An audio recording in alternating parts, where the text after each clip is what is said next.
Hey, this is Zac. And I'm Clint, and we wanted to thank Exoterra for sponsoring this episode of Colubrid and Colubroid Radio.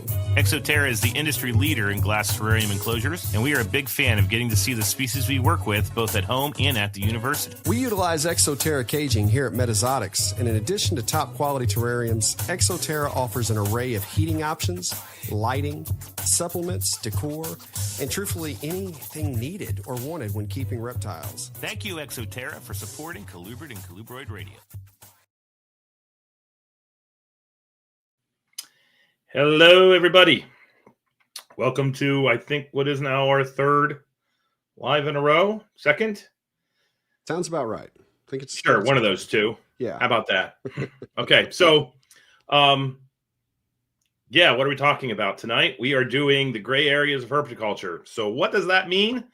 We're going to be talking about things that include marketing, keeping, choosing species, and we've got some pretty cool guests, which we will talk about here shortly.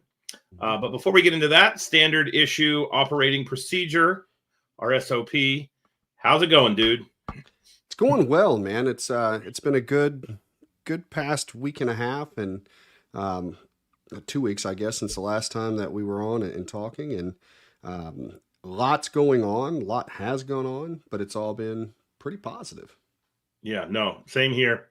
We're getting ready at school to drop everything down. We're clearing guts out for brumation, and it's so weird because here at the house, I like do it all this. This is my decision, and I have one space. So I was like, okay, I'm going to stop feeding on this day, and then look at my phone. We're going to put everything in the infamous corner. Kathy, set up the Christmas stuff, please, by X date so critters can go. And at school, I think I'm on my fifth 45-minute meeting discussing brumation. Just kind of like, what?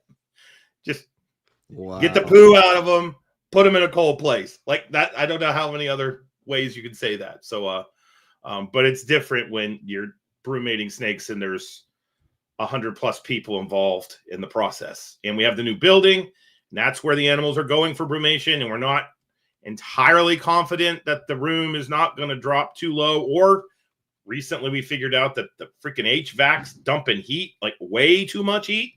So yeah, no, that's been my life for the past 48 hours. It's just thermodynamics of the AACC. So anyway, but yeah, no, otherwise, other than that, it's good. I don't really have anything else to say. What's going on over at Metazotics? I know you did a new show this past weekend. Yeah. So that was one thing we did was I did the Springfield, Missouri show, Show Me Show. And it was, it was the first time I did that show, but I'm very familiar with the city because that was actually, not only was it a city that I had a store in my former life, that I was over, that was actually, we turned that particular location into the highest volume location in the entire organization that I worked for before. Yeah, I mean, it was, and it's funny because I say it's massive. It's a little footprint, one of the smallest store footprints in, that I had, but we did big things out of it. So cool. Springfield, Missouri is also where the very first Bass Pro Shop came from, all that. So, I mean, I just love it out there in the Ozarks, but we had a very successful show out there, and I'll talk about that a little more during the market update, on why and how that kind of ties into things. But that was great, and I got to see some old friends while out there, so that was nice. We had two cool things happen. One, we got to turn all the incubators off, so we officially hatched out, everything, at this point. Congrats, man. Yeah, that was nice. But another thing happened that we didn't even realize. So a while back, we talked about, this is way back, I think October maybe of last year, if not March of this one. I got a pair of adult red-eye crocodile skinks from PJ. Yeah. Well, we've got them set up in this nice bioactive setup where basically I've got dirt and plants because you never see these guys ever. Well, once a week, Anna will do her health check. You know, she'll go in and lift everything up, find them, make sure everything's okay. Well, this week, whenever she lifted up, you know, a piece of cork bark, she saw something real little take off. And we, not only did we get at least an egg, you know, from them, we've hatched out a baby red-eye crocodile skink. This was a brand new species for us, and I know it's one that some people have difficulty with. So we're really, really excited, you know, about that. So congrats on that. Yeah, I appreciate it. Speaking of lizards, I don't know what got into me. I bought a lot of things with legs this year. In the room right now. So Wheeling, I'm sure like Evansville, I'm sure like the entire eastern United States, just has gotten smashed by this cold front. And I had to actually think about the beaded lizards, the crocodile tegu. Like, it's weird thinking about tropical lizards and, oh crap, they can't get cold this winter, when everything else, the focus is like getting it cold. So the lizard front is growing. It's amazing what happens when your kid suddenly gets an interest in what your interest is in, and then fully takes advantage of you, and you end up with far too many things that you don't know that much about. So we have geckos now and heliodermatids, all that kind of good stuff. So anywho, well, we've, you know, a couple other things I want to mention, you know, while we're on here too. So, you know, I talked about the shows and how many shows we're planning on doing next year. You know, I want to give just a couple shouts out because we've got Danielle from our Henderson location who is now completely prepped, and she'll be taking a show on by herself next year. Nice. You know, she's in that rotation. We have Kaylee. Well, let me back up. Corey from the nursery, obviously. She's got one other piece. The only other piece Corey's got to do is be able to load, set up, break down, and, you know, reload a trailer all by herself, and then she's free to be able to take shows. And we're now getting another associate, Kaylee, in the mix to be able to do the same thing. So, in short, Metazotics is really looking to be able to travel further into additional locations. So, you know, we're keep an eye out. Did anybody go with you to Springfield or Springfield? I did that by myself. But I got lucky because, unbeknownst to me, one of my former associates that worked for me that lives out there in Springfield came to the show, was off on Saturday, came to the show like midday, and ended up hanging out behind the table, helping me the rest of the day, helping me tear down everything. So I actually had some local help, and it's like that in a couple areas for me. So I get very, you know, that's great, you know, when I don't have to take anybody from the store and can get some help like that. So the final piece I want to say, because of what today is. So today is Veterans Day. Heck yeah, it is. So not only do we want to thank, you know, everyone who has served for your service. You guys are fantastic, wonderful for what you do, what you have done. And today, before coming into the shop, I went to the elementary school that my three kids all attend. They had a Veterans Day program, and you know, they do some songs and do some talks. And one of the really neat things that they do, they get pictures from the kids of family members who have served. And you're talking, some of these are great grandfathers, some of them are grandfathers, some of them are brothers, some of them are dads, moms, aunts. I mean, it's all this, and they just keep putting them up, you know, on this cycle while this music's playing. And it got a little choked up when seeing my father up there. You know, as I mentioned before, and I think I made a post before. So my father passed away 2 months before we opened Metazotics. So he got to come in and see the building as we were, you know, renovating, but never got to see it to its fruition.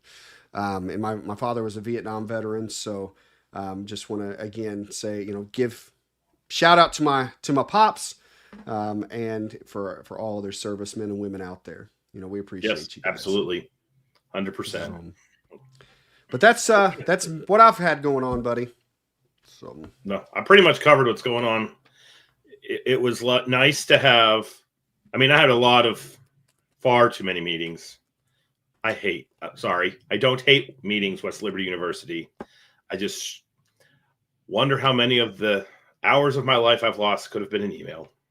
That's yeah. Anyway, I know. but In fact, when 2020 hit, I had a T-shirt that I wore to the first Zoom call that I had to have as a meeting, and it said, "We're about to find out how many of these meetings could have been emails." yes, And I'm going to show this too. There is one other thing I think we're both dealing with. yeah. And this comment right here Oh. was the first time they've seen both of Yes. us in sweatshirts. Mhm. It got cold real quick. It really did. Yeah. And, you know, I can't complain, though. It's like this time of year, it triggers because I've spent several days in the woods, and tomorrow I'll be spending another one out there looking for Bambis. So very fun. Very fun. No. I guess one little update before we jump into the science update. A magical thing happened yesterday and today. I have cleared enough off my damn plate that I think I wrote about 20 pages of the hognose snake book, which was pretty awesome. Nice. Because of the opening and the semester and onboarding grad students, Colubrid Fest. Unfortunately, there's got to be something you do that always takes precedent over the damn book. And I told myself in November, I'm getting 2 of the species accounts done. Like, it's just happening. And so I'm holding myself accountable. It's getting done. So those of you who have heard about this book now for 2 years, I am getting it done. And I've started the process of getting, words to paper, which is pretty, well, words to computer. I don't know, which then will ultimately go to paper. So good news on that front, writing about southern hognose snakes as I look at my southern hognose snakes that are right over there. So pretty cool stuff. Love it, man. Okay. Congrats, buddy. No worries. So we want to jump into the our bits and pieces. So yeah, we're going to be moving through it as quick as we can today, guys, and not to cut anything too short, but we think we've got a pretty exciting episode with more guests than we've ever had on at once. So yes, we are very confident right now. I am proud of us and our troglodytic ways, thinking we could actually do this. But we do have a max, so we're probably maximum effort on this one, man. That's right. Okay. That's right. All right. So science update, as always, brought to us by Rare Genetics Inc. Get those shed skins out to RGI. If you use the code, you get a little discount, nice discount. So be sure to do that. And you've heard it all before. Get them the skins so they can get these genetic tests done so that we can actually validate the morphs, understand the genetic mechanisms of the morphs, and up-level herpetoculture into the realm of herpetology, which is obviously something that is near and dear to my heart. So a paper came out. Let me get this up on the screen here. I think this was within the past month, maybe like literally a month ago. So this Sarah Hansen, who's the primary author of this paper, I am going to be following her like a hawk because she's doing snake enrichment studies, but she's also doing like evidence-based husbandry, which is something that we're really into. I'm into. I mean, I literally put out that protocol about how do you actually get and achieve evidence-based husbandry. But Sarah is, I think she's at the University of Adelaide. Yes, she's in Australia pursuing her PhD. So, and this paper is in a pretty decent journal for my world, zoo biology. So the infamous zoo science I talk about all the time. This is where you would go to find examples of that science. So title of the snake is Do Snakes Give a Hiss? Examining the impact of zoo visitors on captive snakes. And this is something obviously in the zoo realm that's important, but in the private sector, I know a lot of us wonder, like, what do we do to keep the stress levels down? Because if we keep the corticosteroids down, the stress down, it should in theory lead to better breeding, better growth. Because if you're in a good state of being, biological functions occur a little bit better than they do when you're all stressed out. So if we take a look at this paper, we're going to skip down here to the abstract. This is pretty cool. So if you're in your car driving, I will basically read this for you. But if you're watching this on YouTube, I've highlighted the important bits. So one thing that's very interesting about zoo science is oftentimes we're taught as scientists that you need replication. you need as many examples of something for your data points, and then you get an average, and you get this thing called a standard error around your mean, blah, blah, blah. And that's how you come up with, evidence to support or refute a hypothesis. And in zoos, you often don't have that. Like, if you want to study inland taipans, you don't have the benefit of having 30 of the world's most venomous snake. That becomes a little bit problematic.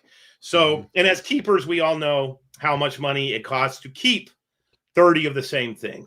So with the design for this experiment, it's kind of interesting to me, because rather than having 30, they investigated 3 snakes. And we'll talk about what those snakes were. And they basically had the snakes that were on exhibit, and they created an ethogram. So they came up with various behaviors that they witnessed the snake do during an observational period. And then they went so far as to look at the various cage furniture bits in the enclosure to see how the snake, or hypothesize how the snake would use those bits. And they wanted to see what the presence of people did to their behavior. So people gawking at the reptiles, do you get a different response from the reptiles and their behavior based off the distance of the people to the cage? That's basically what they did. Very straightforward. Oftentimes we think science has to be overly complicated, and many times the stuff that's straightforward and simple is the most meaningful. And so they had 3 different categories that they tested to see how the snakes responded to. They have what's called visitor natural. That is regular visitor proximity. So this is basically the standard operating procedure for the Adelaide Zoo, how most people stand outside the exhibit, look at the snake. We have what we call visitor control, which is no visitors are allowed to get within that normal distance to the snakes. And then they have what's called visitor experimenter, where essentially the experimenter is like right on top of the snakes, actually in the cage, to see how the snakes respond. And so the snakes that were used, sorry if you're watching this on YouTube, I don't want to make you vomit, but I don't know how else to do this. They're not necessarily colubrids, but I thought this was relevant to our show. So we have red-bellied black snakes, Sudetchus, wonderful elapid. Inland taipan, the world's most venomous snake, basically, and then a roughie. So a rough-scaled python. So evolutionary lineage is not really overly important, but we've got disparate life histories, disparate natural histories, and that's what makes this kind of interesting. And you can see in this table, the red-bellied black snake was a wild-caught. Interestingly to me, the rough-scaled python was a wild-caught animal, and then the inland taipan was a captive-bred snake. And so after they do the replicate samples of these, basically the the human interactions with the snakes, that's where you get the replicates, how many times that happens. Then they look to see how the snakes respond. And oh my gosh, I'm looking at the StreamYard screen, and that's not the screen I should be looking at. Okay, here we go. And then just, here we have visitor control, a further 75 centimeters away, visitor experimental group, presented the experimenter continuously within close distance of the habitat. Just reading you the definitions here. In visitor natural, no changes to the barriers. Those are our groups. So if we come down to the graph, there's a nice ethogram in here we're not going to talk about. Oh, if you're watching on YouTube, this is what the enclosures look like. So you can see kind of your standard zoo enclosures. Let's get down. A lot of math. You can see the way they did this is they did the natural interaction effect. They documented how the snakes responded to visitors 6 days. They then did the control for 6 days, experimental for 6 days, and then they alternated. So basically, not surprisingly, it turns out when people are on top of snakes, they wig out, they find cover, and they hide. And when people are not on top of snakes, they don't wig out, and you get more species-appropriate behaviors. And that is essentially what the results show. And you can see down here, the blue bars for those watching on YouTube are visitor natural. The pink polka dots is the control. And then the visitor experimenter is where we're right on top. And basically, what's kind of interesting is that under natural conditions, you have an inactive snake. Under visitor control and visitor experimental, you have a more active snake. And what's kind of cool to me is that you have more inactivity, which is probably indicative to the snakes being chill and cool with normal than you do with pushing the people farther away or putting the people right on top. And I interpreted the results a little different than they did, in that they also have this abnormal category where the snakes are basically doing things they don't normally do, if you can see that.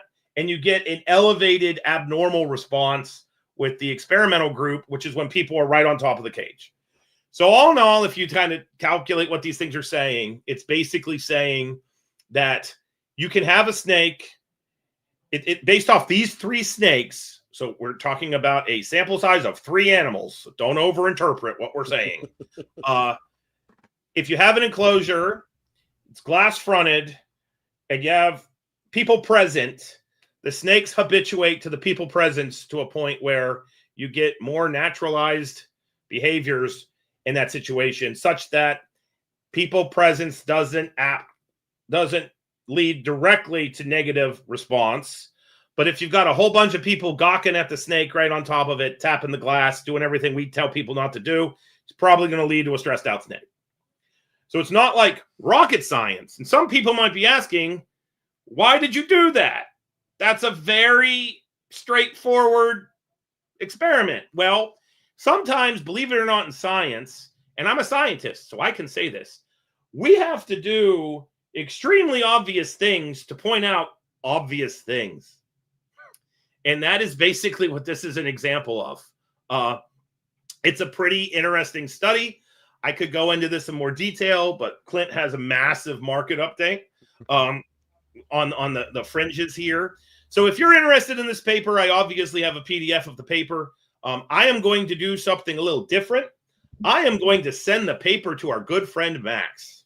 And if you want the paper, please message Max and us on the Colubrid and Colubroid Radio Facebook page, and we will get you a PDF of the paper via Messenger, and we will do that for you. So pretty interesting paper.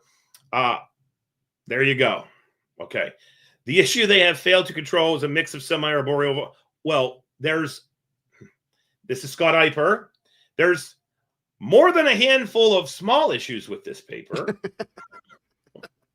And I'm going to be diplomatic, and that is all I'm going to say, but I do agree with you, Scott. So there you go. Okay. So that's the paper. I am done. Remember, send those sheds. Toodles. Right, on to you.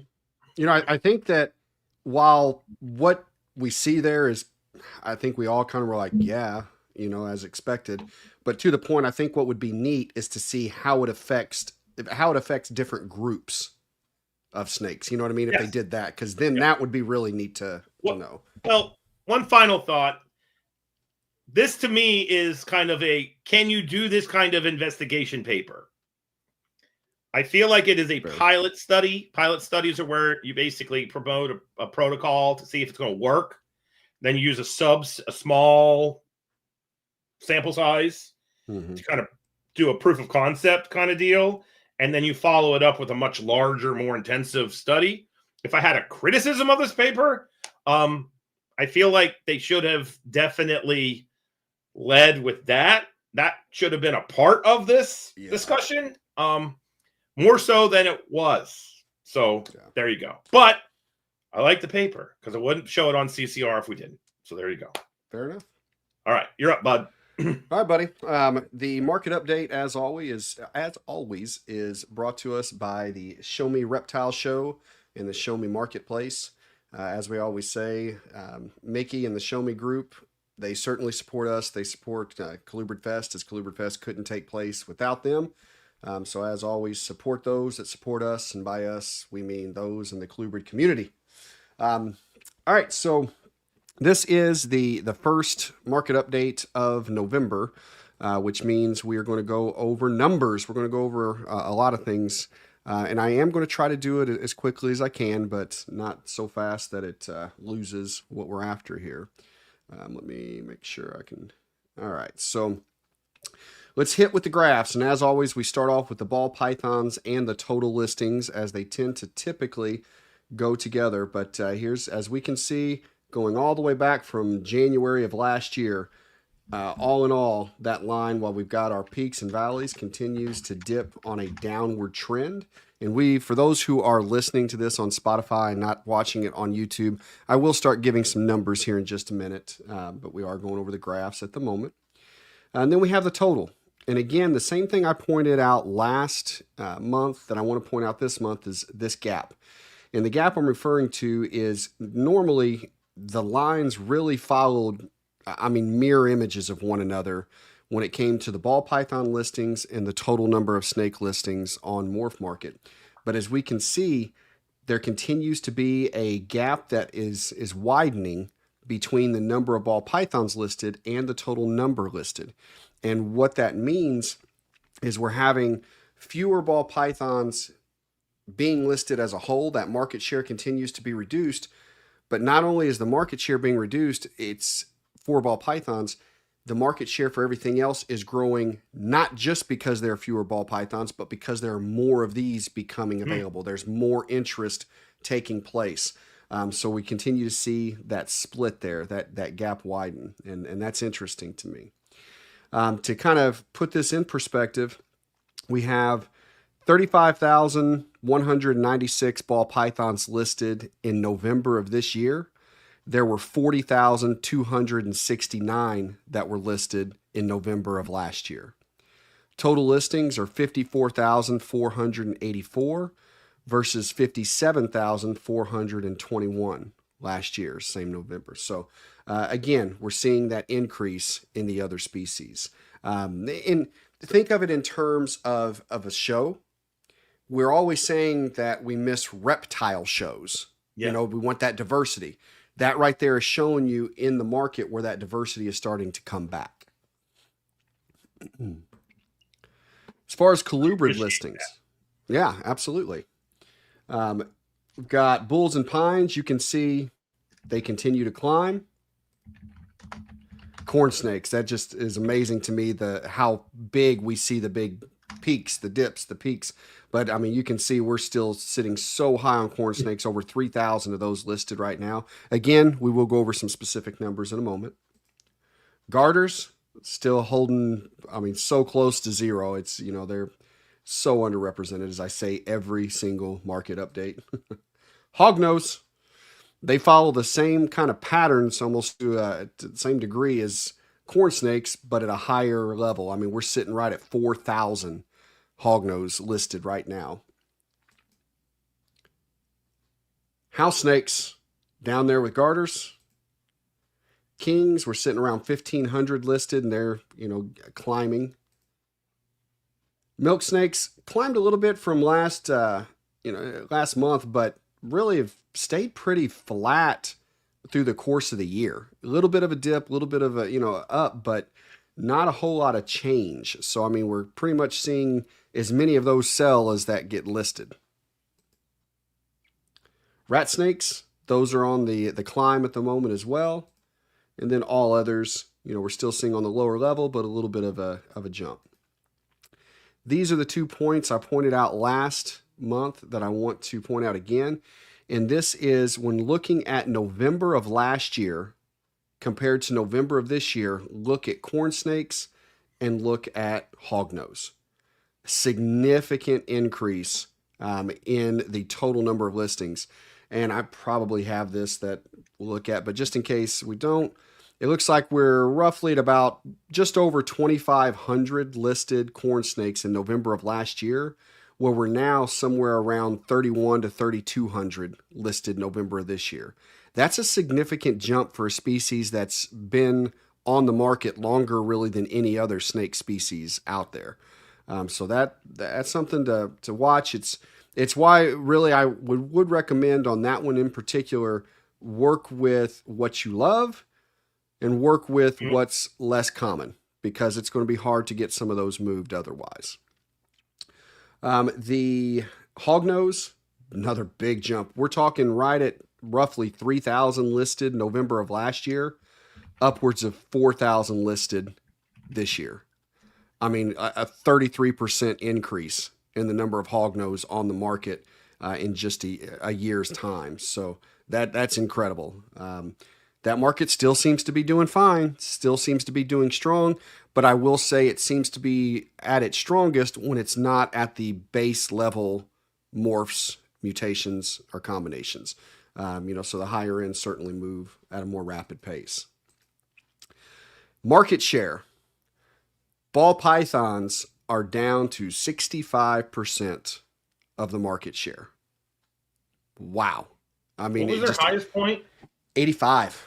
Yeah. Yeah, so a 20-point shift. And the thing is ball pythons certainly have been lowering the numbers of what they have posted, but it's not just there are fewer ball pythons. These other areas are increasing the number that they have posted. So it's both points are creating this shift in market share. So you got ball pythons at 65%. Colubrids are currently sitting at 20% of the market share. And I think when we first started looking at this, it was somewhere between 9 and 11%. And so they've certainly increased. Boas are sitting at 10 and other pythons at 5. Some changes here from October to November. Ball pythons added 1,071 and are again, we're rounding up here, 65% of the market. There's really no change in their market share compared to a month ago. That's crazy. Other pythons, they actually have only changed 2. So they're basically flat, compared to last month. However, they did lose just a little bit of market share, 0.2%. And that's really going to be because of the increase that we're going to see in just a moment. Boas, 228 less are for sale, now compared to a month ago. And that's a 0.7 point decrease in market share. Colubrids, 826 more than last month, and that's a 0.9% increase.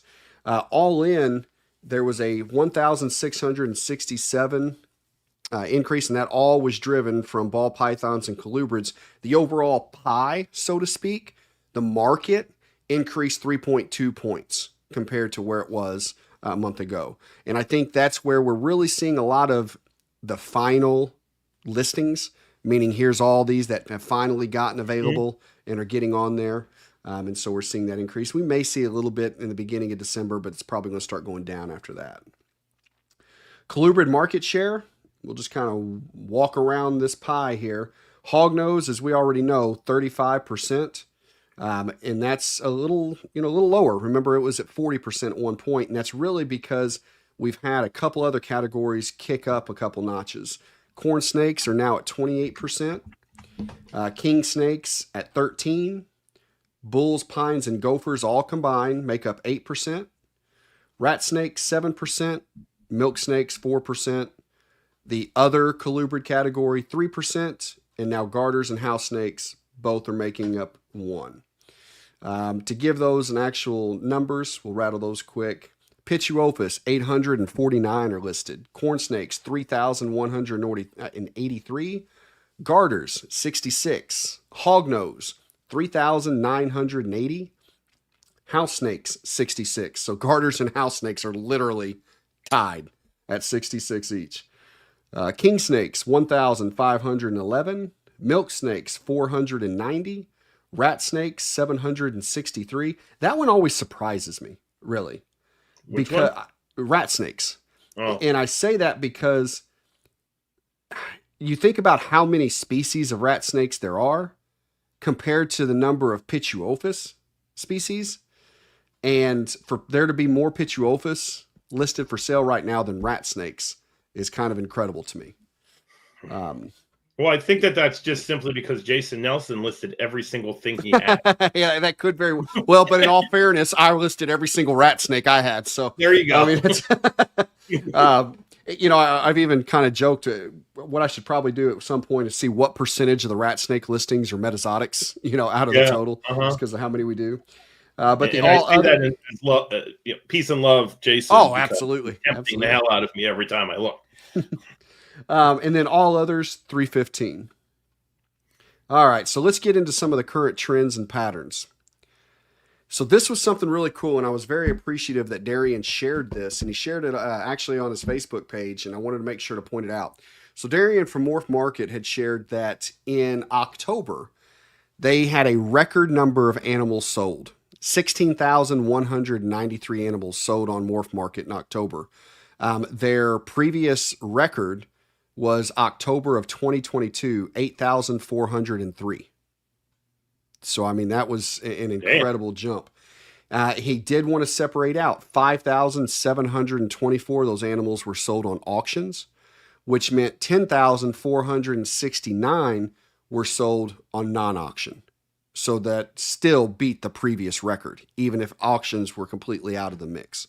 So, I mean, what that is showing is the overall industry still has strength. Yeah.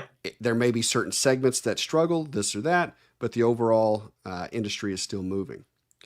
Now, we will most likely see a slowdown from here on through until Black Friday.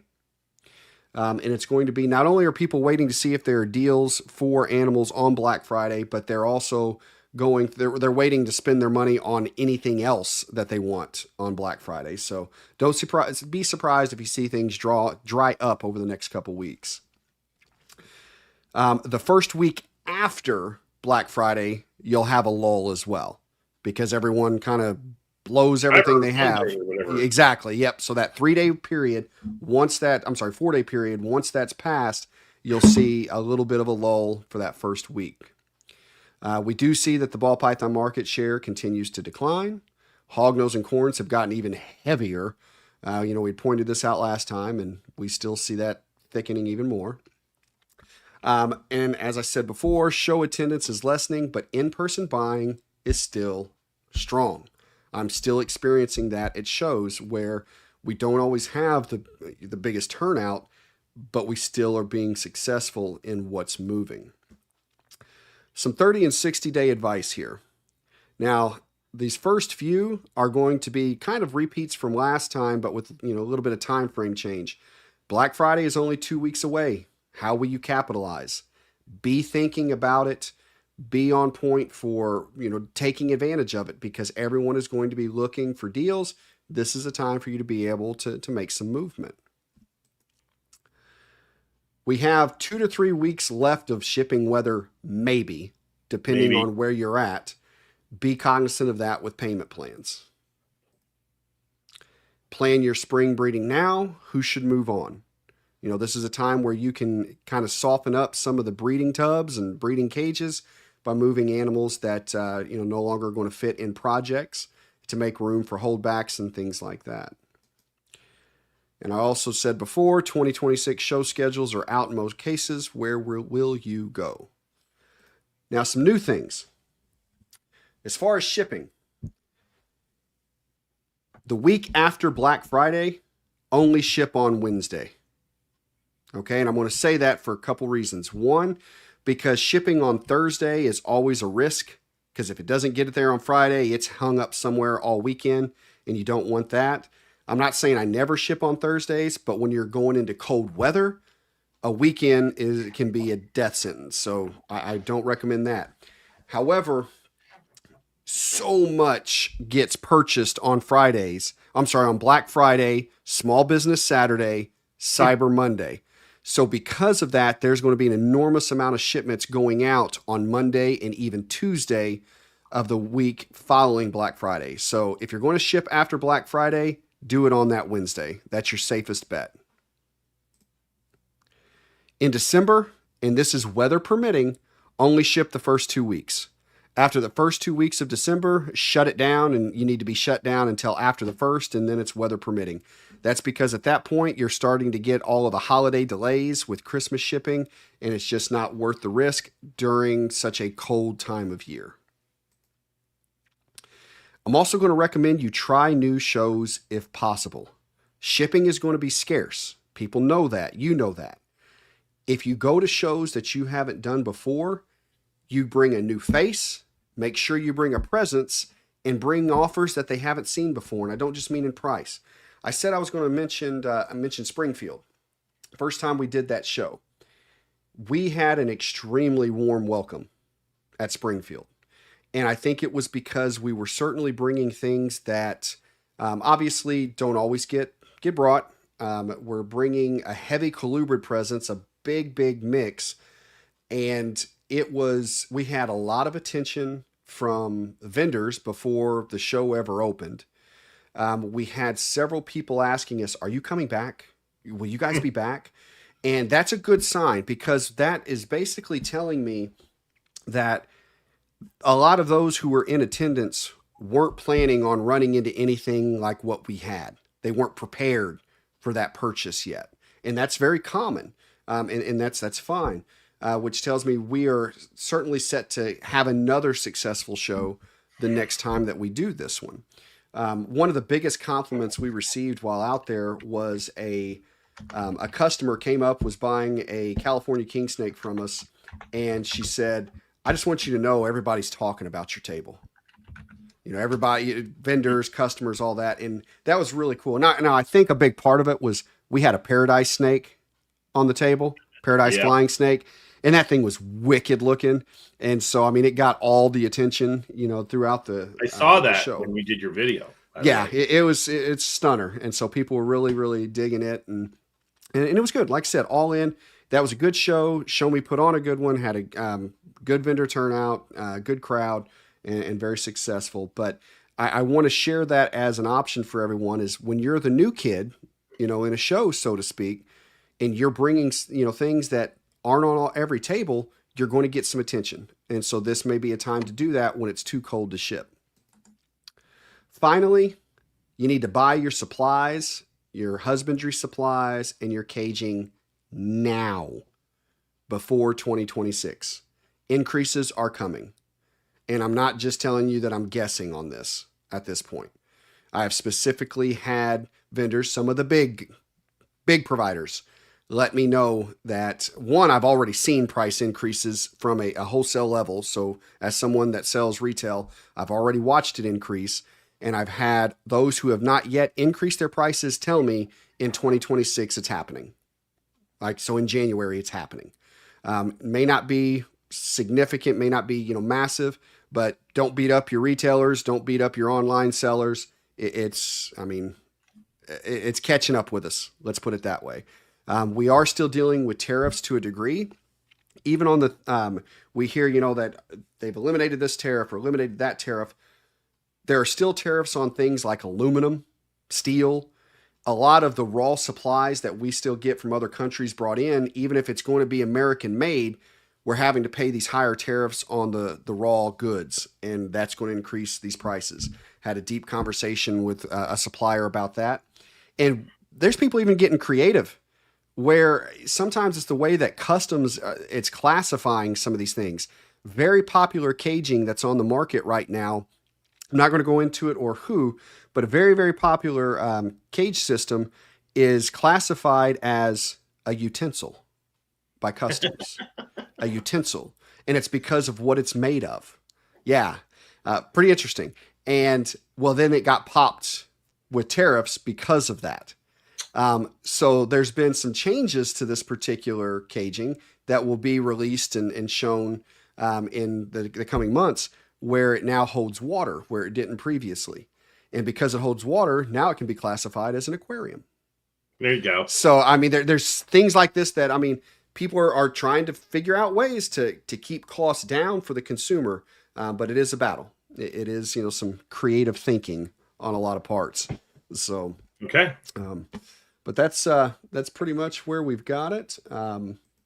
Hopefully that's shed some light on a few things. We'll see. All right. So, well, good job, dude. I enjoyed that. I appreciate it. Before we bring our peeps on, so this is Clint's baby. His brainchild. I think we need to give him credit where credit's due. Do you want to just take a couple minutes and explain to the listeners, and if you're listening to this in your car, there is an element of this that we're trying to incorporate the live audience, so there will be some of that. But just tell the folks what we're doing tonight. Sure, absolutely. What is a gray area? There you go. So basically what we thought of is there are areas where there are going to be differences of opinions. Okay. And And it's okay because there's certainly probably going to be some wrong opinions that are out there. There's bad ways that we would all agree bad, but there's certain levels that different people are going to think this is okay versus, but no, this is what's okay. No, it's okay right here. And we just kind of call those gray areas. And the thought for me was there were two things that I thought would be cool for CCR to do. One, to do this in a panel setting. Yep. So we have multiple opinions, with having various guests. And something we always try to do is be able to have a conversation like this on topics, of this nature with open honesty and safety. Not judgment. It's not, who's wrong, who's right. A lot of this is strictly opinion. That's all. It's strictly opinion. But I hope that if anything, after, some of these conversations, it reinforces our viewpoint and our statement that we can have these conversations with civility and respect and everybody, friends during every bit of it. So, I think we need a little more of that in the world and in the country right now. So sure. Hopefully that's what works. Without further ado, let's bring on our panelists. So the first panelist we're going to bring to the stage is a longtime friend of the show who always speaks his mind. Which is part of the reason why we brought the one, the only Rob Zerkle back to basically kind of give the I've been in this forever, here's my perspective. Is that fair, Rob? Oh, yeah.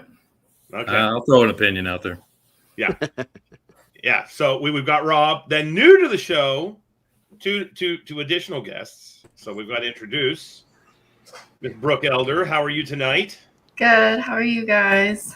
Doing well. And if you don't know Brooke, you were on DeStefano's show, and we have every intention of bringing you on our show to talk about dry marking, specifically your red-phased Mexican indigo snakes. And Brooke also has a very strong social media presence and does a lot of that rhino iguana has my Zoosci kids drooling over rhino iguanas. I've literally had clips of you training your lizards, by the way, sent to me by my students saying, why don't we have this? That's awesome. Yeah. So, and then I sit there though, and I'm like, why don't we have this? Like, so that's happened. And then our final guest, the one, the only, David Levinson, who I have met for the first time tonight. So there we go. From Trap Talk and every freaking NARBC show known to mankind. And we all know, wow, mostly a boa keeper, correct? So you're muted. Oh, you're muted, bud. You're muted. There you go. I'm not muted anymore. There you go. Now you are. You muted yourself again. Now, I think I work with about, I think we got about 15 different species now. Nice. Any colubrids? Yeah, so when JMG Reptiles, Jeff Sr., he did all that corn snake stuff back in the day, the salmon snow and coral ghost stuff. When he got out of the hobby, I took on that collection. Milk snakes, king snakes, gophers, miscellaneous, so on and so forth. But yeah, no, I've always had a soft spot for colubrids. It's nice to be able to shut a collection down and take a small vacation every once in a while. Yeah. Why do you think we do it? All right, cool. So those are our panelists for the evening. We brought them all on because of their expertise, because of their reputations, which are all solid, and because we want to hear their opinions. So with that being said, we've got a series of questions. We gave them the max. We wanted to randomize this because that's how we like to flow around here. And so the way this will work is Max, one other thing, question, and then we'll go from there. But Clint is telling me one more thing. So what is one that? thing I want to point out is while we have thrown some ideas for gray areas, you are welcome to put gray areas in the comments. And if Max sees one that he thinks is a good one to pop in for tonight's show, he's going to do that. But we're also taking note of any of them because there's no way we're going to be able to get through even the number that we've already, kind of listed out. Because this is going to be something we do more than one show of. Oh, hell yeah. So we'll have, gray areas, follow-ups. So please, if you have ideas, throw them in the comment section. So, All right. Are we Max, ready? hit us with our first one. All right, there we go. Is this coming straight from the chat? Because I saw the Ipers throwing out their UV lighting. Yeah, I figured we might as well start off with one. Okay, there you go. All right. So I can introduce this, just give a little bit of background. UV lighting, always been, I don't know if controversial is the right word. It's just kind of, it's a legitimate gray area because there's some science that says it's not needed. Obviously, people have been keeping colubrids without it for a very long time, and it's led to a hell of a lot of colubrids. Mm-hmm. But then the question is, is there a benefit from the presence of it? And I can speak to the science piece because this is something that's going on all the time in the background, but I'm not going to talk because I've talked enough. Panelists, anybody want to take? Go, Dave. Go for it. So I work with northern blue-tongued skinks, and when I started working with them about 14 years ago, talking to a lot of the Australians who was keep them in rack systems, UV was not necessary. Generally, I do think there is a benefit. Have I seen issues over the last 13 years from not having it? I can't guarantee one way or the other, but I mean, for that species personally, if there was something I could do to modify the rack systems I have right now where I could introduce that, that's something I'll probably do next with them. But for a lot of other species, I think even we benefit from sunlight. I think everything benefits. Is it necessary? I think in the hobby, we've always found the bare minimal we need to do to reproduce, and that might be why we don't use UV that much. Okay. I agree with Rob, that. Clint, me? I would agree with him just because I don't think all species, it's necessary for them.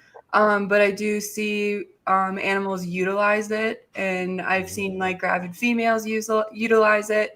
So I just feel like if they are using it and they're having good clutches and you haven't had any negative effects from it, that you should continue doing something that is working out. Okay. Absolutely.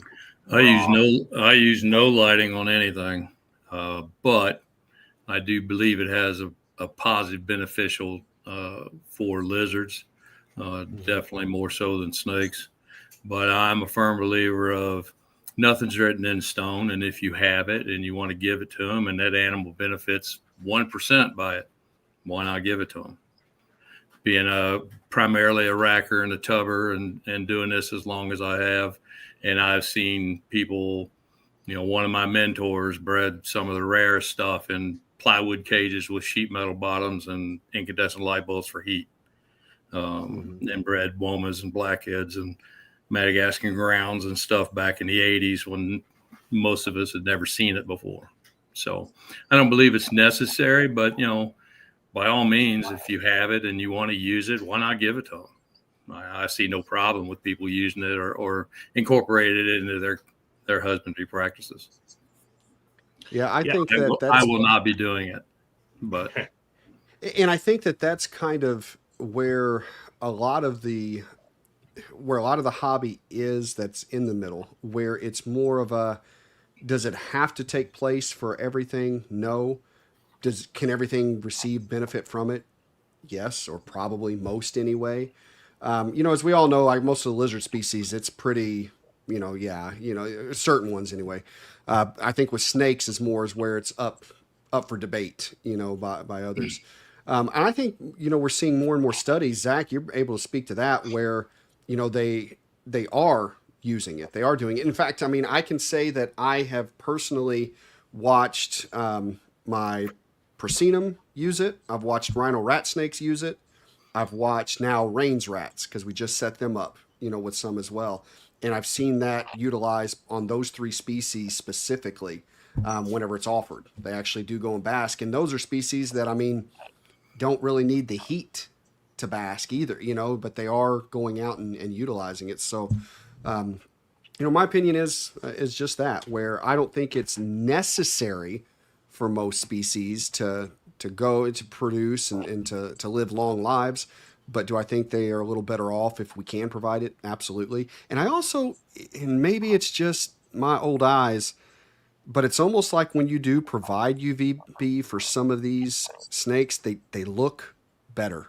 Well, Like yeah. the coloration looks better over time. So Well, they evolved to live in a landscape that has it. And so that's the part of this that's always bothered me is this whole idea that the people that say, well, they don't need it. I don't feel like that's been proven yet. I don't know if just because you get eggs and you're producing the snakes and everything, I don't know if that necessarily equates directly to need or not need from a science point of view. And I know that there's a lot of really cool science being done now that's showing that, you get vitamin D3 synthesis more in the snakes that have it. And there was this whole idea because they lack a pineal eye and they don't have the right anatomy. That's why they don't need the UVB light. And it just turns out the way that the scientists were looking for the product and physiology of the presence of UVB was wrong. And now we're looking at it the right way. And we're seeing that when you deny them that UVB light, they are not getting biomolecules in their bloodstream that they get in the presence of UVB light. And I'm speaking of snakes, not lizards. So scientifically, that was the whole reason why it was like optional. So now that I've seen that, and I'm listening to vets, and I'm not talking about your average vet. I'm talking about like the people that are high up in ARAV, the Amphibian Reptile or American Association of Amphibian Reptile Veterinarians, like those peeps, the people that know what they're doing. And they are now kind of going to this, they should probably have it instead of, well, it's not necessary, so the verdict's out. And so, science is telling me that. I am a science-driven guy, so that's why I've tried to push the noise out. Now, one thing I will say about UVB that drives me insane is I think in the past 5 to 10 years, this has been weaponized. Like, there's shame. You don't use UVB. And as a teacher, I'm going to flat out tell you, if I shame my students when they don't do something, it doesn't make them want to do it. It really makes them kind of like look at me like I'm a prick and then say, well, no, I'm not going to do that. So I also think the pro UVB side, not all, but definitely some, need to chill out because their approach is complete garbage. Well, I know. And I don't like me, that at all. I can't speak for lizards because I only do snakes, but to me, it should be it's an amazing attribute the snakes have that can be so versatilely kept, and thrive and do well in bare bones or extremely, it's their adaptability that I think is amazing that snakes have. And they've been around forever and they've been able to adapt to so many different situations and adapt to human encroachment and adapt to caging and adapt to all sorts of types of keeping. And so I think anything it's an attribute to how tough snakes are. Yep. And I agree with that. And I think they're an awesome species for their adaptability. Now, I want to say for the sake of transparency, because, we often talk about UVB and believing, it's beneficial to all. And I say that all the time too. Now, I will also say currently probably 1% of the snakes that are in Metazotics have UVB on them. If there's 1,500 snakes in here, it's low, as far as how many I've been able to get UVB on so far. So I just want to make sure everybody understands this is, me up on some high horse saying all snakes need UVB. And no, I've not done that. It's some of them I have very slowly. And so I just to keep it honest. We have most of the snakes at the university have UVB, and we may have gotten that from Metazotics. So all your UVB needs can be purchased at Metazotics. Use code CC Radio at checkout. But here at my house, I would say about a third have it. Yeah. For transparency purposes. Nice. All right. All right, Max, hit us with something else. Oh, okay. All right, moving on. Vetting your buyers. So, market guy, you take this one. So I'm probably going to have it. If I'm going to piss people off, it's going to be with this one. So given I don't have much that's dangerous, Barron's racers, false water cobras, paradise snakes. Those are the rear fang venomous that I've, worked with at this point. And I'm going to say that if you're an adult, that's me vetting you. Now, if you've said something stupid that is causing me to think that I'm putting this animal in danger, or that, this is not a good situation, where if you're struggling to purchase a $30 snake, that you're probably not going to be the best to be able to take care of them in the first place. You know what I mean? There's things like that where I'll shut a buyer down. Mhm. But as far as vetting a buyer, it's just not something I fully do past that point, because it's eventually, there has to be responsibility taken by the individual who's purchasing the snake. It's one of those where it's like, it's not my responsibility to know your local laws. I know my laws, because that is my responsibility. Now, there are times where I may know someone's wanting to buy an Eastern King in Georgia. Well, I know that law, and I'll let them know, hey, it's not going to work out for you there, in situations like that. But as far as vetting the buyer, I'm going to be honest, I don't go into extreme depth. I will talk about care, and things like that, and make sure that they know what they're doing. But I just don't really see where that is the responsibility of a seller in many cases, unless working with something that gets really large or is really dangerous.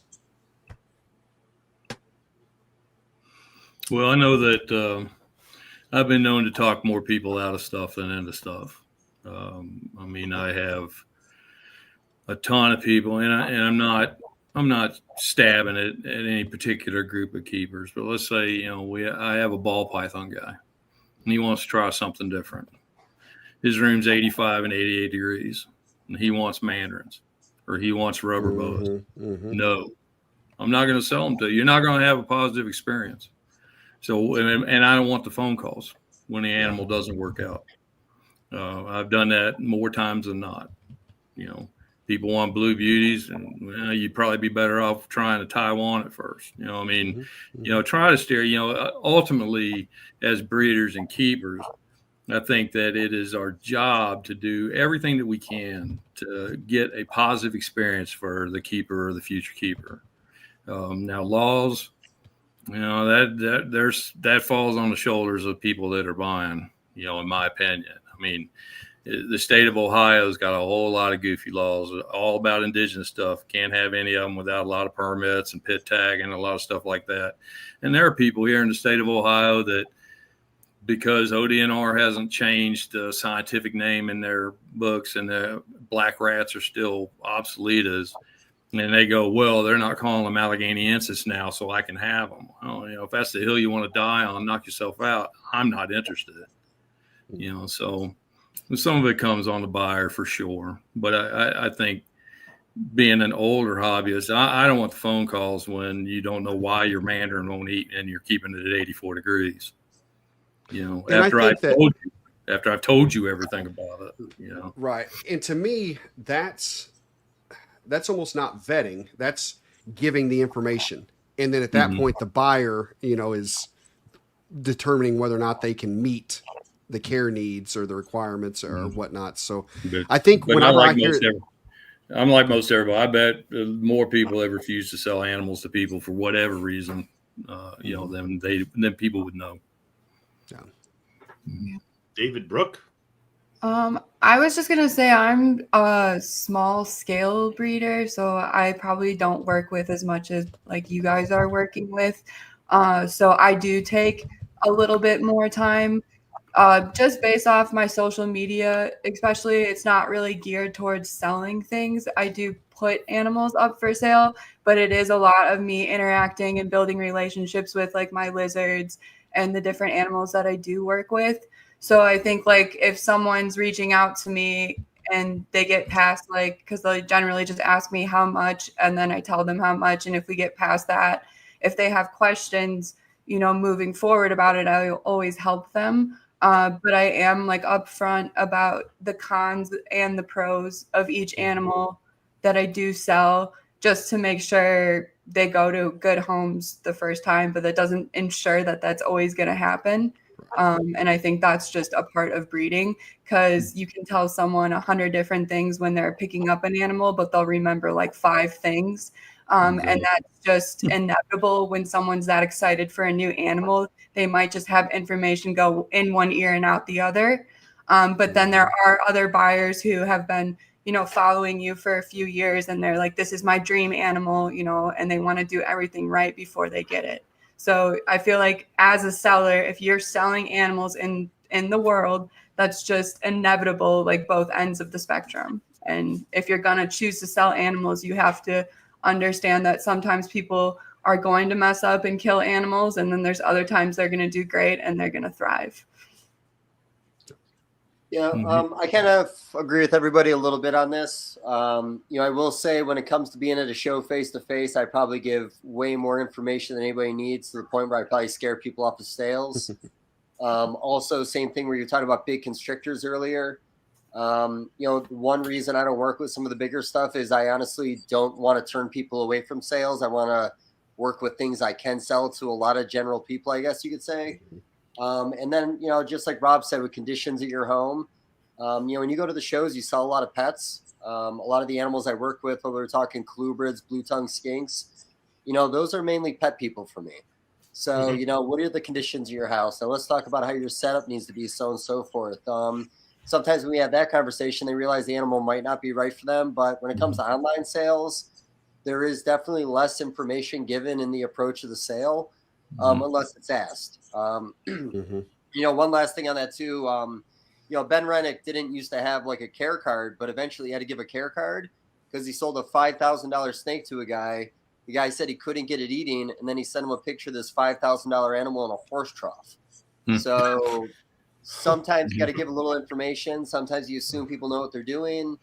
But again, that was just a $5,000 ball python morph that somebody thought was pretty, and he just happened to think that was the right setup for it without actually asking the question. A real quick add on to that. I have a friend of mine that breeds a lot of Leachianus. I find this is a very funny story. And they said it's baby Leachianus. It started out in a shoebox. They had it for about 3 weeks, couldn't get it to eat.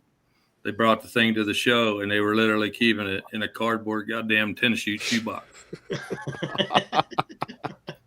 So a lot of times we have to be careful in our wording, what we take for granted. A lot of beginners may not really grasp, apparently, the concept of.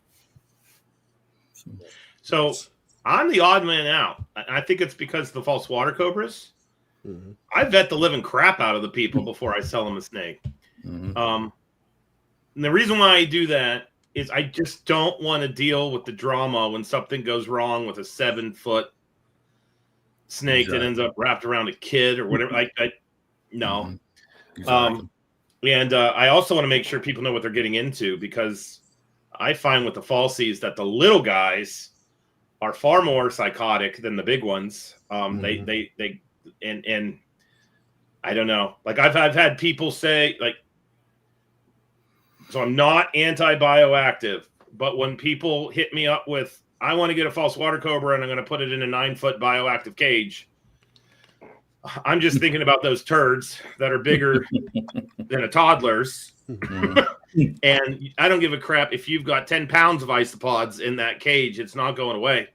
And if I'm getting in a, conversation and I'm getting pushback, that's actually, believe it or not, a huge red flag to me, because that's showing me that you've got your mind made up and this is the way I'm going to keep it. And if you don't have that plasticity of response of, all right, the snake's not eating now, maybe I should do this, but you're like completely locked in. I don't want one of my snakes going to someone like that. Same thing when I tell people you can't keep them in racks as adults, because you can't do that. They crap so much that the ammonia content in that tub is going to be harmful for the snake. And if I get, I can do it. I've got this, I've got that. And I'm like, well, I don't really recommend that, but I can do it. I keep retics and blah, blah. You're not getting one of my snakes, because I feel for that animal, and I'm a small breeder like Brooke.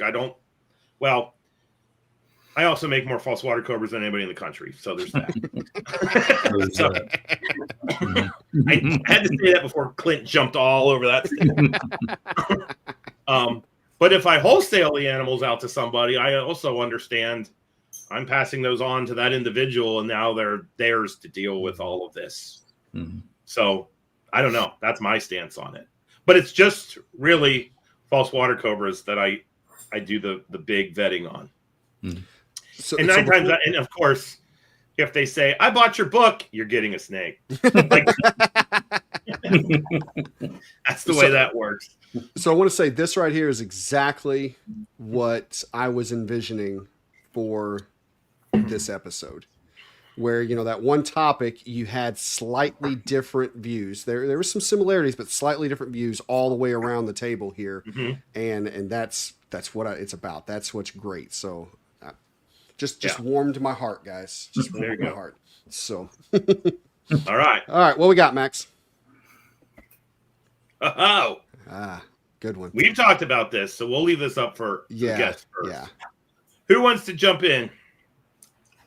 All right, do it, Dave. So non-cannibalistic species, I generally don't see an issue with it if the animals you're getting are both healthy, that you're introducing to each other, and there also has to be an understanding that when you're going to feed them, you're going to want to separate them. As long as those two things are understandings going into it, I think cohabitating is okay. Yeah, I would have to agree with Dave on that. And I think with certain species, it also depends on like cage size. So like with the bigger lizards and stuff, if you're putting them in a smaller cage together and they're big lizards, it's kind of inevitable that they're going to get into it at some point, especially with feeding and different stuff like that. Otherwise, I'm a big fan of cohabbing. I think it's good for certain species. I learned with my oxycephalum, the red-tailed rat snake, that they feel more secure and come out more when there's another one in the enclosure. So I think with certain animals, if you can provide the right space and then separate them for feeding, it's not really a bad idea. Rob? I hate it. I've done it. I mean, except for my wife's garters. I think garters are a highly communal species. It's obvious from the way they're in the wild. But with the stuff that I have, I've had nothing but problem. I've tried it.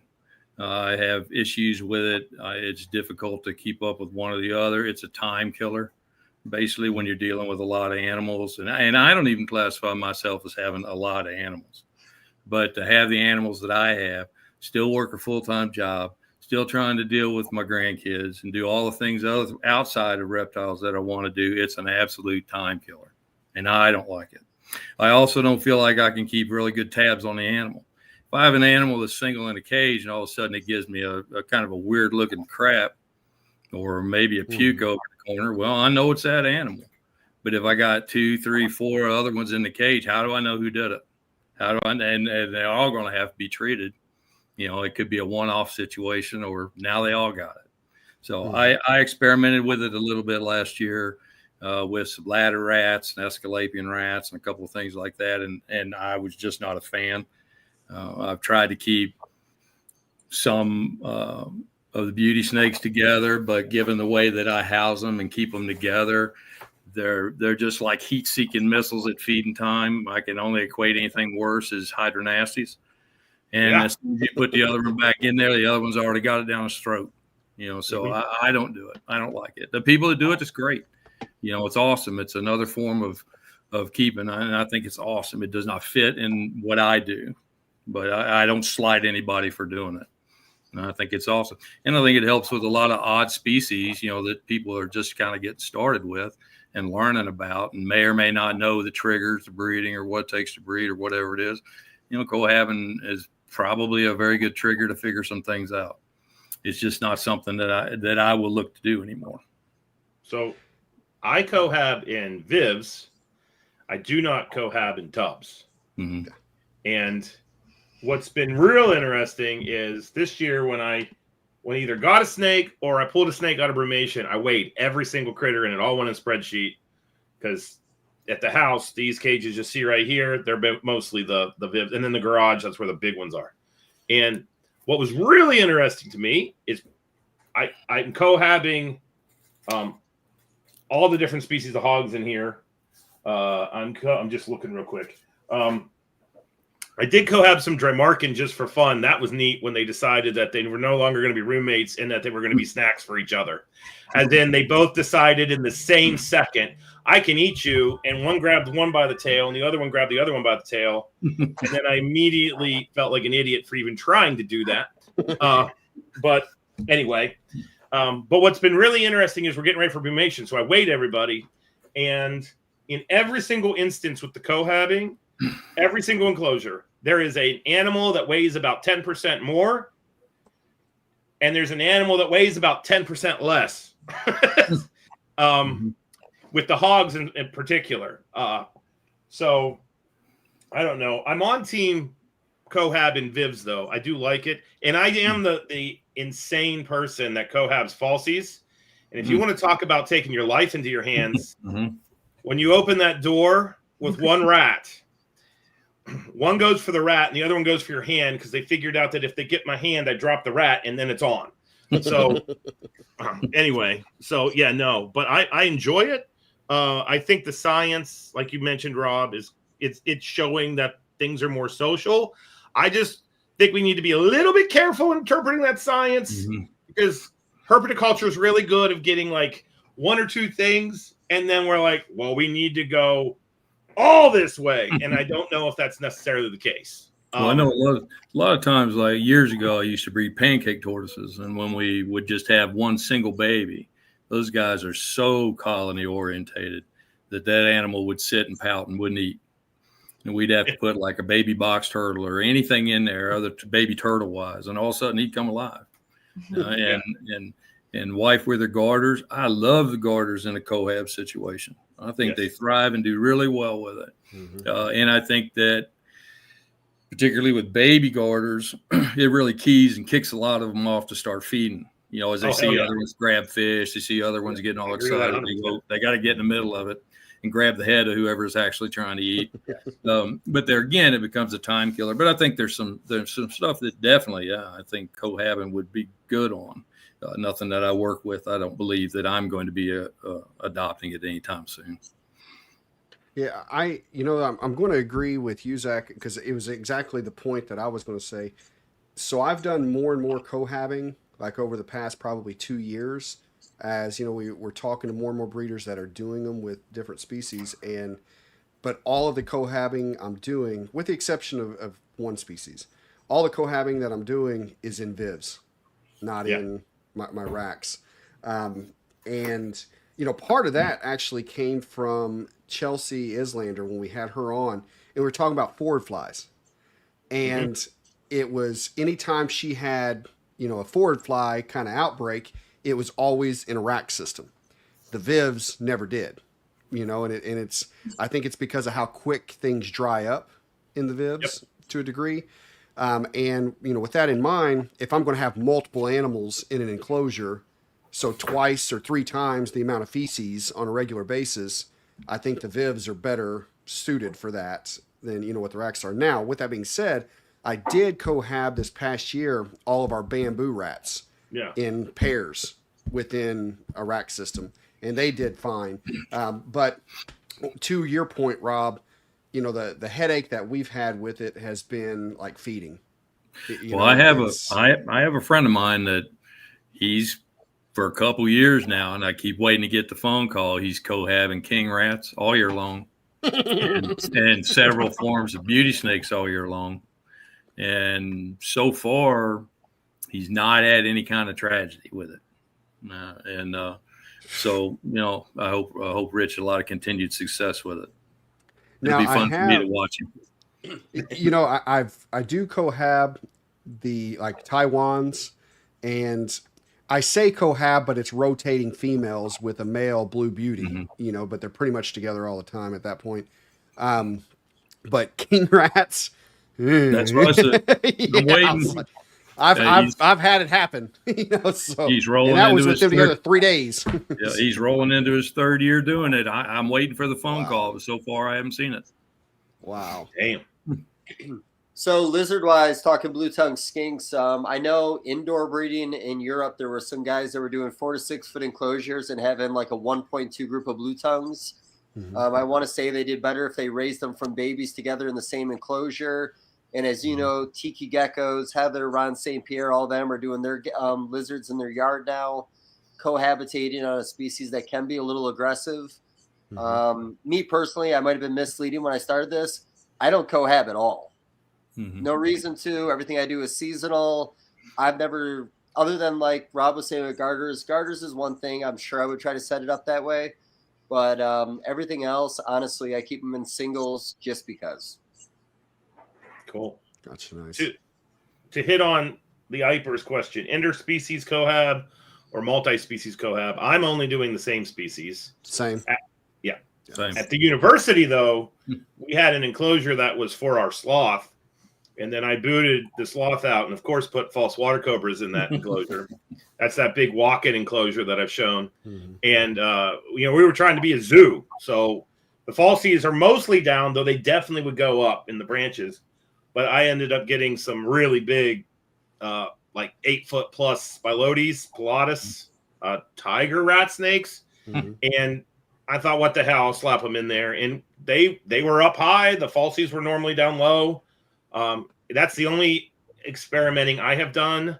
I guess technically I keep multiple species of Nerodia in like 40-gallon breeders while they're growing up, and haven't really seen any kind of issue there, but they're all functionally, ecologically the same snake, if that makes sense. So, but for me, it's been the only like true, let's just see what happens was at the university, wasn't here at school. And it was cool. I don't know. I just feel more comfortable doing the same species. Same. So that's just me. I don't feel my enclosures are large enough for me to try interspecies. Same. You know, it's kind of where I'm at. It's funny. I actually had a conversation today about this.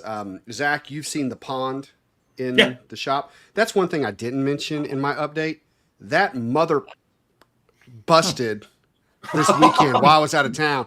Water everywhere in the shop. They actually they didn't close the shop. What they did was posted someone out front while they were cleaning it up. And if anybody pulled up, this was on Saturday. So as people were pulling up to get something, they're like, all right, we're going to have curbside service. What is it you need? We'll go get it. And so that's what they did while they were bucketing out the rest. So anyways, we're having to repair or replace the pond. And we've got those albino red ear sliders.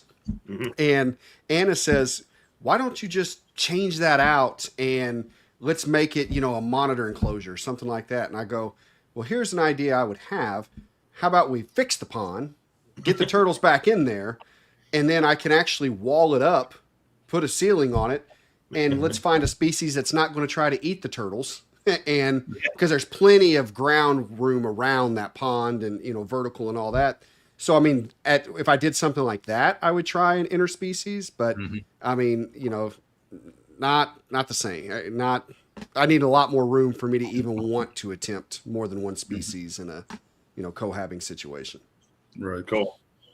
So my last thing, I've been to a lot of zoos in the United States. I think every one of them does cohab of some kind. And honestly, in my opinion, a lot of the enclosures for what I would consider a zoo standard is a bit small for cohabitation. Yes. I agree with that. 100%. Yeah. No.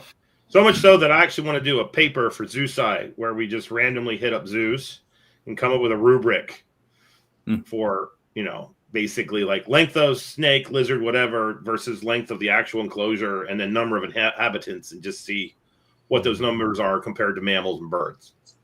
Because they definitely cram a lot more gramo animal in a smaller unit of space if it's a reptile than if it's a mammal. Normally. There are exceptions. But there you go. Yeah. All right, Maximilian. Oh, breeder standards. When to buy, not buy, or warn others. Dun, dun, dun. I think this question is kind of at what point, and because I remember putting this one down, so I guess I want to give a little context on it. Yeah. This is, what do you have to see that says this is safe to buy? What do you have to see that says, that's enough that I'm not going to buy from this person? And at what point, where is the line that has to be crossed, I guess, for you to say, not only am I not buying from this person, I now have to tell others not to buy from this person. Like, where are those gray areas, I guess. So that's kind of the way the question's posed. Anyone? Wow, Clint. I'll kick it off. Want me to kick it off? Go for Please it. do. Recently we've seen, and this is something I haven't seen a lot in the past, but policing of shows. There have been some vendors that have recently been asked not to come to shows without naming any names that honestly have been in the scene for a very long time. Maybe something that should have happened a long time ago. I personally, when I'm at a show, the reason I have like white display cases, the reason I use white bedding, I want everything to look as clean as possible. I want my presentation to be perfect. And honestly, the conversations I have behind the table usually reflect the animals in a positive way, being very informative, so on and so forth. I do a lot of things to make sure you want to buy from me. And then personally, when things go wrong, even if it's not always on me, a lot of times I'll take the hit just because. Bad reviews, not a big fan. I've had a couple in the past. One was misleading, and honestly, the other was a little misleading also. But yeah, personally, if I notice an animal use the bathroom at the show, it's cleaned up the moment I notice it. I'm not going to wait to the end of the show, and I think everybody here is probably the exact same way. Some breeders don't put that kind of time in, and I think it reflects on what they're doing. And unless their prices, in my opinion, are lower than people around them, I think they lose sales because of it, and honestly, maybe for a good reason. So top to bottom, like I said, your setup in person goes a very long way. And not to go after one community, but I've seen a lot of mites and water bowls and retic pictures over the years, and I think that reflects very badly on that community and that breeder in particular, that you either understand what you're showing off publicly and are still willing to do it, or so used to it, maybe you don't notice it like you should. So, attention to detail, I think, is very important. People pay attention. Even when you're doing everything right. I had a brand new wall of like 4-foot cages one time, animal plastics, pure white on white paper towels, and I put it online. And the very first comment was, "What a real piece of shit you are for keeping your animals in that." So even when you do things right, you're still going to get tricked out there sometimes. Where's the line for you, Dave, where it crosses to you're actually going to speak up to others, where it's you need to stay away from this individual? I kind of stay out of drama, but I will there's been plenty of times where I've taken promoters to the side to discuss people they've had at their shows. I've had promoters call me ahead of time before people have an out for my opinion. Always appreciate the phone call. They're willing to keep on making it. Publicly, I think I've started to type things out, but I've always deleted it. It's just not really my place. I think a lot of things, in my opinion, can be handled behind the scenes in the hobby. I don't think everything needs to be a public display. I honestly think a lot of times the black eye for one is a black eye for everybody when we do it. So again, behind the scenes, I'm happy to have an opinion. Publicly, you might not hear it out of me. Yeah. And that's a very fair point. I think a lot of the stuff too, like the sales, and if anything does go wrong with a sale, it should be handled privately between the buyer and the seller. And if it can't be, I can understand why, some people do get upset and then they do try, posting about it, because sometimes people will tag the person and then sometimes they will get in touch with each other. So I can understand for those purposes, but when it's like malicious intent, just like going for someone and going for their family, or just going into these depths where you don't need to go over a bad sale. I just don't think it's necessary, but I do think if you do sell someone a sick animal, even if they buy it looking as is, if something goes wrong, you as a responsible seller should try to make it right. But again, I'm a very small breeder, so if something like that were to happen to me, I would want to make it right, because I don't want my reputation to be bad based off of something that could easily be fixed. If it was like I did sell a sick animal, at least. Wow. Where to begin? I think that I'm not a fan of pulling somebody out in public. Mm-hmm. And that is something that social media has made ridiculously abundant. I think it should be handled one-on-one. I mean, I'm from the days we didn't have social media. Somebody sold you a junk animal, you'd run into them at a show sometime down the road in a few months, and you'd either pull animals off their table, make them give you cash, you go out in the parking lot and you entered it there. You know, it wasn't all this get online and cry and bitch because, you know, you bought a $2 tokay gecko that looked like it was half dead anyway at a show, which shouldn't have been there to begin with. And you couldn't save it. So you're going to get online and you're going to blast everything that has to do with the show, the vendor, the seller, all that kind of crap. Mm-hmm. I'm not big into that. I don't like that. I think that the general public and the buying public need to start holding themselves a little bit more accountable. Now, myself, I do things very different than a lot of other guys. I have a very close friend of mine, and he's a flipper. He's full-time. This is what he does. And most of the stuff that I offer is stuff that I have bred or picked from friends of mine, you know, that I get from. And I'll stand behind them as best I can. But once that animal leaves my table, I don't have any idea. If you knew how many people I've seen come in and throw a deli cup on the table that the animal, they got it home and it was dead, but you pick up the cup and it's 90 degrees because they left it in the car, you know, but it's your fault. Or, you know, I tell people you know, when you're looking at shows, you know, online's a crapshoot, you know, you can get on and you look at BOIs and there's some people that have shows that have some of the worst BOIs out there and people still go to their show. I'm going to mention them in just a second. Yeah. And now I am partners in a show. Now I'm a show promoter. And I put out a survival guide for my show. And we have a couple of people, like Dave mentioned, we have one that doesn't do a lot of the big shows anymore, still comes all the time. I've known him for 20 some years. But I tell people, take the entire table in inventory. Look at it. If you want a captive born animal, why are you looking at buying off a guy's table that's 90% import? You know, if you want a ball python, why a guy's name come to my table and buy a ball python? I didn't breed it. I couldn't tell you nothing about it, you know, but I've sold some, you know, but don't come to me for ball pythons. But I've seen some horrible displays. I've seen some big shows out there tout themselves as breeder only shows. And I walk by and we've been there and we're like, oh, hell, why is this animal even on the table? You're going to tell me that this is an animal that's never been bred in captivity, but here it is at a captive born show.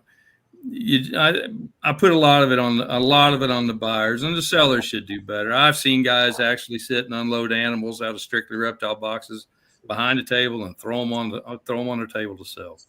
Mm-hmm. That cringes my nerves. I hate that, you know. But these people still do business because people still buy from them. You know, so if you don't want this type of representation in the hobby and you don't want this type of representation that shows, then quit buying. You know, there's a thing that went down over the Tenley thing and over Tenley with another guy, I don't know that everybody knows, supposedly is not allowed back, over a red-eye croc skink. All right. This guy's an importer. Everything on his table's import. You know that before you go there. Now he's got a red-eye croc skink on his table for $100. There could be 3 or 4 other people in that room that have really legitimately captive bred them, and they got them on their table for $250. 99 times out of 100, general public's going to buy by price, and they're going to buy that wild-caught animal that even advanced hobbyists have a hard time dealing with, and then get on the internet and holler that the show sucks and this sucks and that sucks, and because they bought a garbage animal, but they bought an animal that they were 75% doomed from the start, you know, because they want to save a few bucks. So I think I do put a lot of it on the general buying public. They need to become a little more savvy with their money, savvy with their purchases, and more involved with learning more about the natural history and what is involved in keeping the particular animals that they're after. I don't care if it's a Asian rat or a lizard. Makes no difference to me. So, you know, going back to like one of the opening things we talked about, just, you know, what kind of information should be given forward to the customer? You know, I agree with that. You know, the hobby's built on importers, you know, not built on it, but I mean, the foundation animals we got were from importers, and there's still a lot of stuff that comes into the country today. I don't think always the general public is going to be educated, and I don't think it should always be expected out of the breeder, but honestly, as the hobby evolves and things change, as they're always going to do, I do think there should be almost like sections on your table where maybe you're a little more upfront that the animals are imported. Mm-hmm. I know a lot of guys that get animals in and everything's done very appropriately. Things that need to be medicated or medicated, dewormed, so on and so forth. There's a lot of people that have really great reputations on things like that. But there's some animals, and I mean, the one we go after the most is Savannah monitors. They come in cheap. They go right on a table. There's no in and out. I mean, in and out, in and out, in and out. Exactly. So, like I said, I think there's, without fully educating, I honestly think at least being upfront or maybe having better labeling on the table to avoid the conversation later when they come home. Like you said, with red-eye croc skinks, people aren't going to breed an animal that gives you 2 eggs a year. Like it's not profitable. It's a hobby. So that kind of thing, if you're going to buy it, you should always just simply expect it's going to probably be an import. But it's kind of like, now we're off the snake topic, but let's look at sulcatas. Sulcatas now the cheap #1 tortoise on the market. They're bred by the gazillions, and everybody buys them because they're cheap, but they can't house them when they get big. They know how big sulcatas get. It's not a secret, but they still buy them every day and then turn them loose or give them to, an adoption clinic, quote unquote, when they're 12 inches long and they're too big for them to house. I mean, because there's no education. They didn't take the time to learn about what they bought. They just bought it because it's cheap. It's $45 tortoise. Everybody else on the market's, every other tortoise is over 100, with Russian tortoises being gone now, so, I think. Go ahead. Sorry. Go ahead. Go ahead. I was going to say, I'm very happy and proud to say there's never been a sulcata through Metazotics, and there will not be. That's one of the stances that I do have out here, that things like iguanas. I have a Burmese python that was surrendered to us that will end up going to a new home, but I don't deal with Burmese pythons, retics, any of the large monitors, simply because the majority of the population can't handle them at their full size. And, there's not only mistakes made, but they get dumped, and that's something we're not going to perpetuate. Right. So I want to say that I fully agree with everyone when it comes to the public shaming. To a degree, there gets to be a point where, like the retic keeper that did end up getting blasted and finally got removed from a lot. It took that for that to finally happen. But typically 100%, I would say yes, that it should be conversations, one, either with the individual, if you see them with something that should be addressed. If we're talking at a show, if you see something on their table that should be addressed, perhaps giving them the heads up. But there are a lot more of those private conversations where it's hey, Dave, not that table, buddy. Don't do something with that. You don't want anything off that table. Now, I will say, for me, I'm usually the opposite way. I'm usually recommending tables rather than saying avoid that table. It's go over here. That's who you want to go see. That's who you want to go try because, they're trusted, they're good. And I try to be much more positive than negative. Now, with that being said, there is one individual that, and I'm looking because right there. I've actually mentioned this individual on the show once. I'm not going to say the name just for legalities. However, I have also, not only have I called him out on this show, but I've also right there, I'll tell you a story.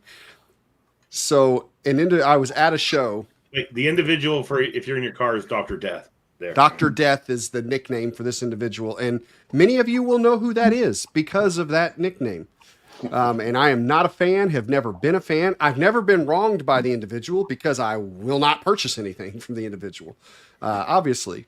And I was at a show and they were right next to me wanting to ask me a question. This individual was, but somebody was already in front of me asking me something about it was a Mojave ball python is what it was labeled on their table. This was years and years ago. And I flat out said, with them standing there listening, you don't want anything on any of those tables. It's terrible. I mean, when half of the animals already look dead and there's a few of the animals that are dead, on the table. You should not get anything. I don't care how cheap it is. And the look on this individual's face that I just said this about their table and stormed off. And it was because they wanted to ask me if I wanted to come do one of their shows. Absolutely not. No, I won't be anywhere near it. But the sad part is that there's some individuals like that even though it's so known, I mean, their nickname is Dr. Death, and yet they still continue to remain in this hobby because, I mean, they put a lower price on the animals, and, it's sad. But that's for me to actually warn people. It's not about being a flipper. It's not even about imports, because as we've said, there are people who can do that and do it in a way that is ethical, that, they still provide quality. It's, if I see animals that look skinny, malnourished, dying, things of that nature, yeah, I'm absolutely going to warn people. Maybe not in a public setting, but if you're a friend and you're anywhere near that table, it's going to be a discussion, because I feel that I should. So. That's where I stand. That's all I've got to say about that. All right, Max, hit us.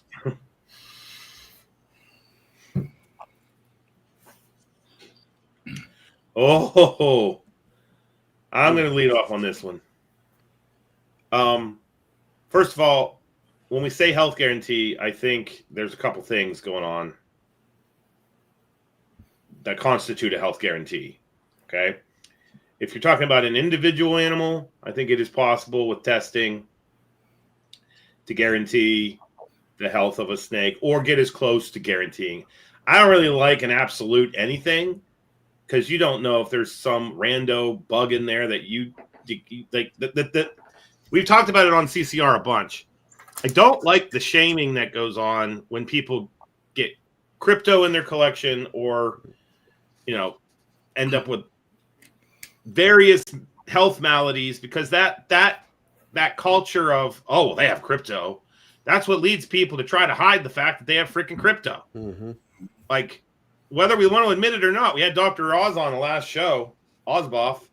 I believe wholeheartedly, when you reach a certain threshold of snake, you have this many snakes from this many sources. They're, given how prevalent crypto is, I think you're like fooling yourself if you don't think it's there. If you don't, or at least aren't willing to accept that it's there. I agree. And this whole idea of scarlet letter people, no. And the idea that you can guarantee an entire collection is crypto free is insane. That is insane. You are an ignorant person to that pathogen, that parasite. You can't do that. I don't care if you've never had it in your collection. You have a solid collection. It's stress free. You're doing a great job. That doesn't mean that it's not hanging out in some snake's gut. And until it shows symptoms, you're never going to know it's there. So I just feel like that's the most disingenuous thing anyone could. I would never say that I don't have crypto in my collection at the university or here at the house, because I've not tested every single snake yet. So I don't know. So the health guarantee on that front, but at the same time, we've got plenty of labs now where you can take a fecal sample, send it out, get your animal tested. You got to do that 3 times, by the way, for it to be a full confirmation. Do I think that falls on the seller to do? Not necessarily. But that's a whole other conversation. But I think what you can do is you can guarantee that you took care of that animal. You can guarantee that it was given the best husbandry it could possibly be given. And you can guarantee, based off of every bit of data you have, there's no evidence of this thing having any illness. And I think that's what you can actually guarantee. Let me ask the question a little deeper to you, though, Zac. Sure. How long? What do you mean, how long? How long is your health guarantee? My health guarantee. I get that animal. How long is it guaranteed to live? So basically, it's trading hands, and now it's yours. So, something pops in it how do I know that didn't come from Zac? Just kind of thing? It's hey, I had this thing for 2 I would weeks. say and like it a just month to a died. month and a half is what I would feel comfortable with. Okay, Rob, what's yours? I pretty much run it by a case by case. I mean, I cannot, and I kind of developed this back in the 80s when I was in the retail pet shop, when we were in the retail pet shop business. I have no control over what you're going to do with that animal, the situation that it is put in when it's left my care. If you've lied to me about all your parameters, I have no clue, but I had a gentleman that I sold a pair of Chinese Dion babies to. A couple of months later, he's like, "Oh, this thing's got something looks weird in its like in his throat area." He sent me a picture of it, and I'm like, "It's got an enlarged heart. It's a congenital defect. The animal's going to die. I'll give you another one." That's a crapshoot. These things got things in them we can't see. We can't tell. Yeah. We can't tell till they're dead. But I'm pretty stickler. I mean, you give me a call in a week or two, you got a problem, we'll work something out. You call me a month or so down the line, no. You've had long enough time to do the damage to that animal or whatever you did. But on the same hand, I would like to think that I'm not going to put an animal out there that I have a question about. Most of the stuff, I don't move a lot of animals in and out. I don't ship a whole lot of stuff. And a lot of stuff that I sell is months old, that I've had for months. Now, if a thing's a quirky piece of piece of POS, excuse me, my wife told me I need to watch my language. I'm not going to put it out on the table to get rid of it. I'd rather it die on me. I can eat it easier than a hobbyist. But I think for me, it's a week or two. And I tell people, keep me in contact. I love to see people have is success. I don't want to hear all the problems. Show me in a month that thing's eating and doing great. But if it's not, let me know. We'll work something out. But I can't be expected to this animal. It's like give it a lifetime guarantee. I guarantee it till it dies. Kind of a thing. Mm-hmm. So that's just me. Brooke, how about you? I would definitely agree. Like a week or two at most. I mean, I breed Drymarchon, so if I send you a healthy Drymarchon and it drops dead, I mean, if there's a heart defect that I didn't see, which has never happened, but that would be different. I would definitely make it right. But if someone's able to kill that animal within that time, then that's on them. That's not on me. And then for my geckos, I would say for the babies, I would probably do like 30 days minimum, even though, again, like I'm not sending out animals that are ever not healthy. But I would question the person. And most of the time, I probably would never refund the person unless it was something that was wrong with like the animal I sent them. Mm-hmm. So, keep it long but short. I agree with Rob, case by case. With what you said with like cryptosporidium, if I send an animal out and they get a test done and something comes back positive for something, that is the case where, I'll probably do some testing on my end and I'll probably go ahead and make it right immediately, whether it's a refund or whatever else. And I've had cases in the past where an animal has gone out with an imperfection. And instead of having the conversation, a lot of times I just refund full cost. If they want to keep it, they can still keep it, so be it, kind of move on from the sale. But, when I first started in the hobby and when I was producing a lot less and I had a job that wasn't really paying a lot, I found a lot of ways to get out of actually refunding, maybe promising something down the line, maybe a credit. Now that I'm actually producing more animals, I find that I'm more in a place where I typically replace. Or I have had cases where if they're struggling with something, I'll have them send the animal back. If it dies on my watch, at least it was on my watch. I understand that. And a lot of times, again, I will probably go ahead and replace that animal. But I'm producing a lot, so I have a lot more wiggle room with that. So with me, I'm probably the only one on here that I actually have to have something has to be in writing for me. Because I mean, it's a business, I have to have, this is the health guarantee. And what I have found, what I do, and I'm going to have to explain it out. The health guarantee that's on paper is 48 hours. Now, what that's meaning is basically because, like what was said, Rob, when you mentioned it, the amount of damage that can be done to a reptile in 48 hours with improper care. Now, keep in mind when I'm saying reptiles and amphibians, because I had to put the health guarantee thinking of frogs as well. Mm-hmm. And I mean, the quickness of which you can kill them is amazing. Oh, yeah. So I had to cover the whole gamut, and I had to make it where I had my most rigid piece that then I could make the decision to stretch, on. Because if I say 2 weeks, that means the same thing for these frogs.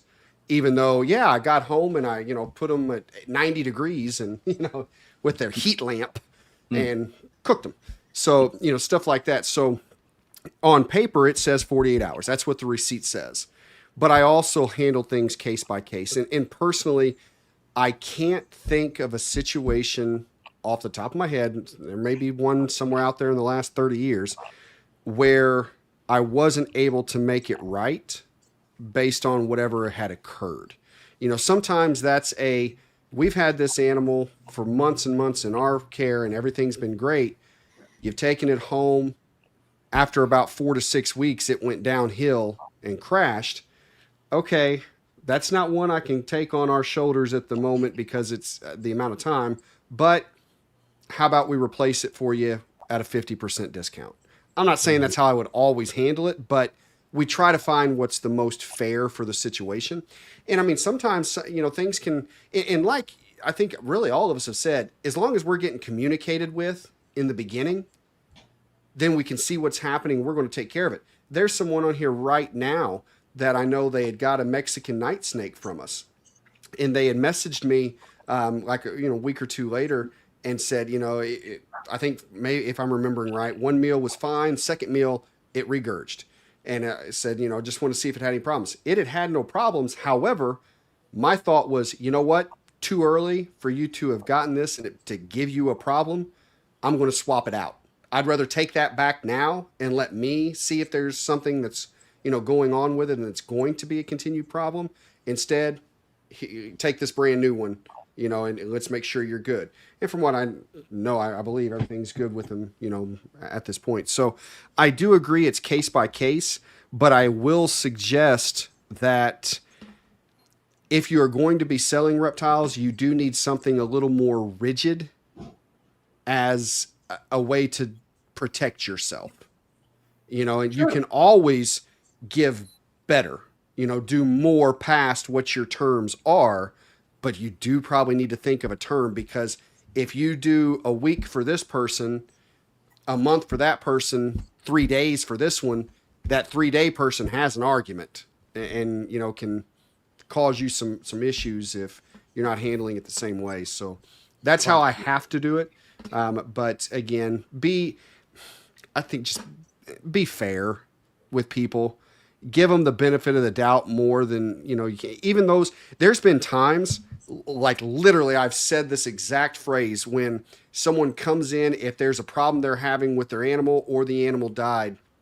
And, naturally, our first thing is we start asking about husbandry, right? Can you tell me about your setup? Can you tell me about your temps? And the first time that I get a response that I feel like they feel they have to be defensive, like it's, where they're wanting to make sure they answer me correctly instead of honestly. And I instantly say, hey, hold on. I want you to know I'm replacing the animal. No problem. You're getting we're going to completely take care of you. The questions I'm asking, it's not to place any blame.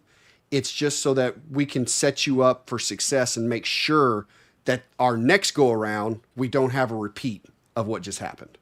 That's all this is. We're going to get you fixed up. And it's amazing how much that changes the conversation. As soon as someone knows they're not going to get beat up for doing something wrong, or even if, hey, I don't think you did anything wrong, or even, here's where the mistake was, but we can do this. Either it's, replace or meet in the middle or something. So it's a sliding scale, but I do recommend you have something that says this is what you have for everybody, and then you can change it if you want to per case. So. Cool. Okay. I guess we're gonna. Let's try to slip in one. Let's do at least another one. Yeah, I mean, I'm having fun. Final question. Oh, not that one. Wow, Max, what the hell? Let's wrap this up really quick. Boom. Buyer, vendor, promoter responsibility. Okay. And what that is meaning is who is responsible for what, and where should the responsibility lie, is what that question is asking. So why don't you take it so we can get some context? Not a problem. And it's because of other shows that I've listened to, and there's a lot of time, even in the chat, I've seen where, can we have a promoter require this, and can we have that? So I'll give an example. One of the things I've heard said is a promoter should say that there's no handling of animals at a show for the safety of the animals in terms of cross-contamination and disease spreading and things like that. I completely disagree. I feel that it should no way be the responsibility of the promoter. I feel if you are a vendor at a show, it is your responsibility to protect your animals.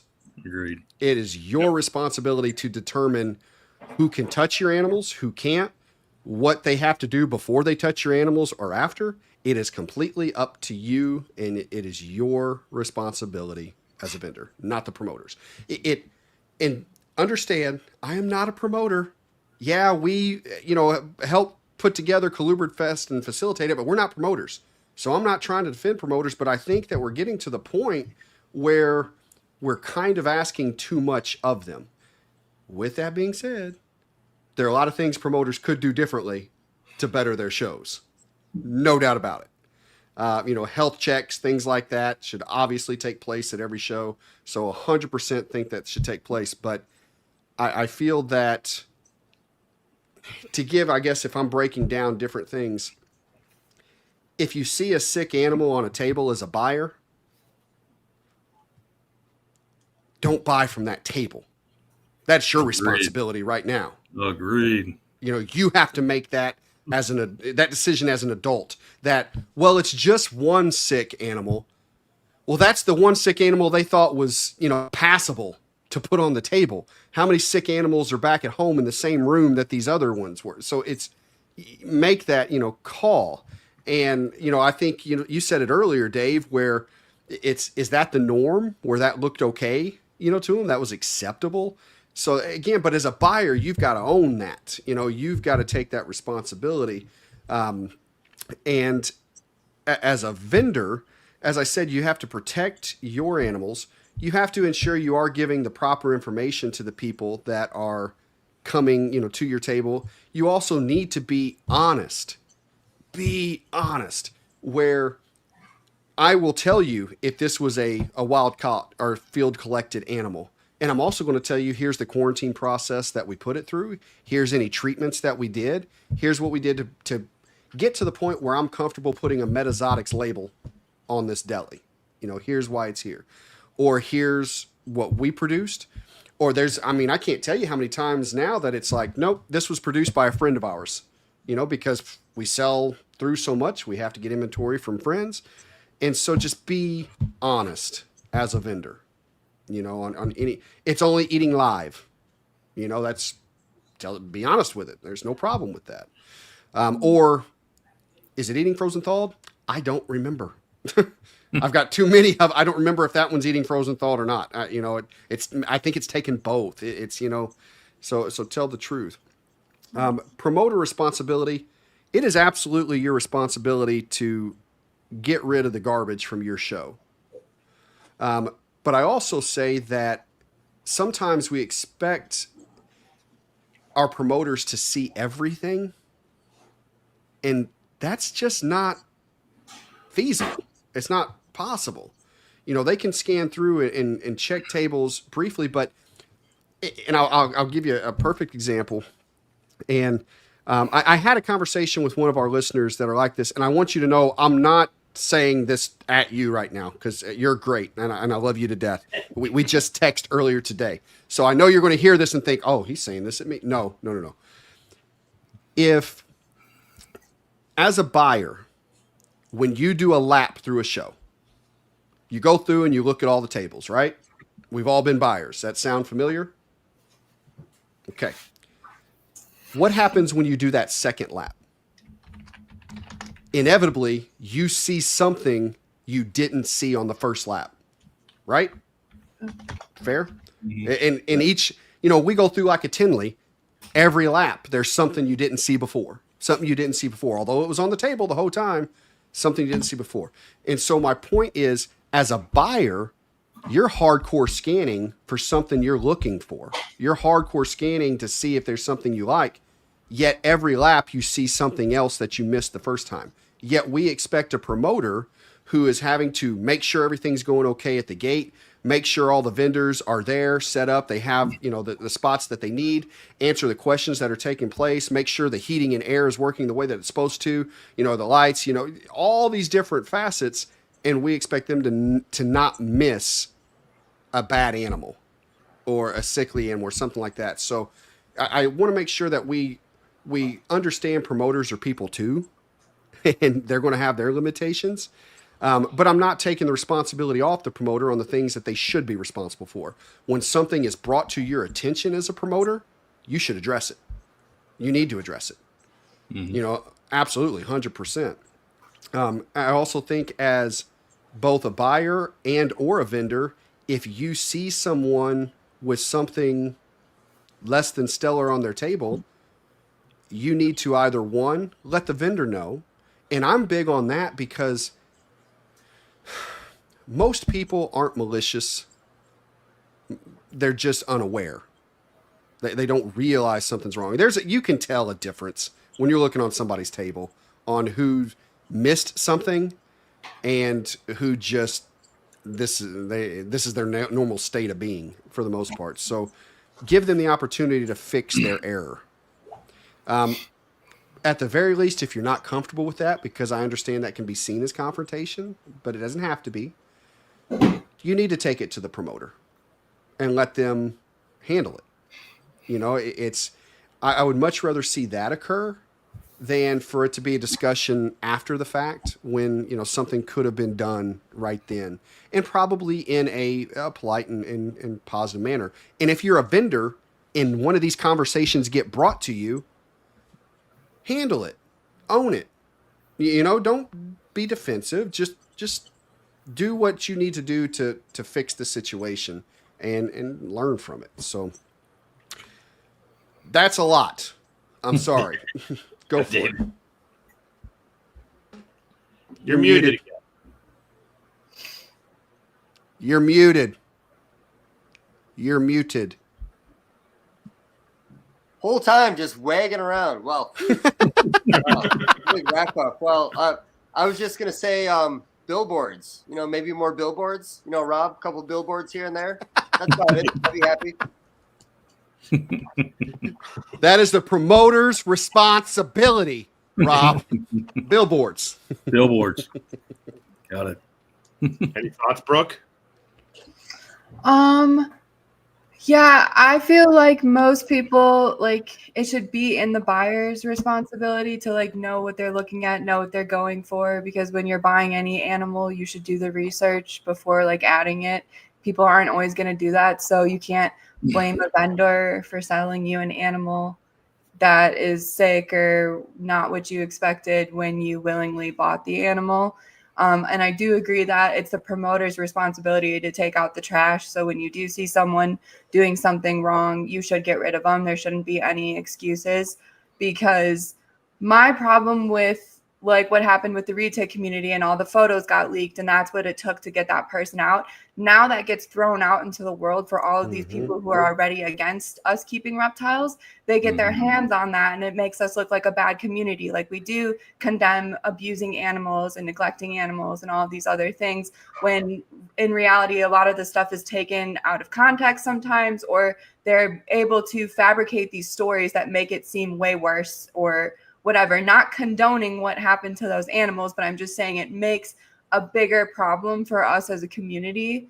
And that's where I have like a hard time respecting promoters that don't take out the trash, because you leave it open then for people to take pictures and then put on Facebook and then share and share and share. And then it just goes everywhere.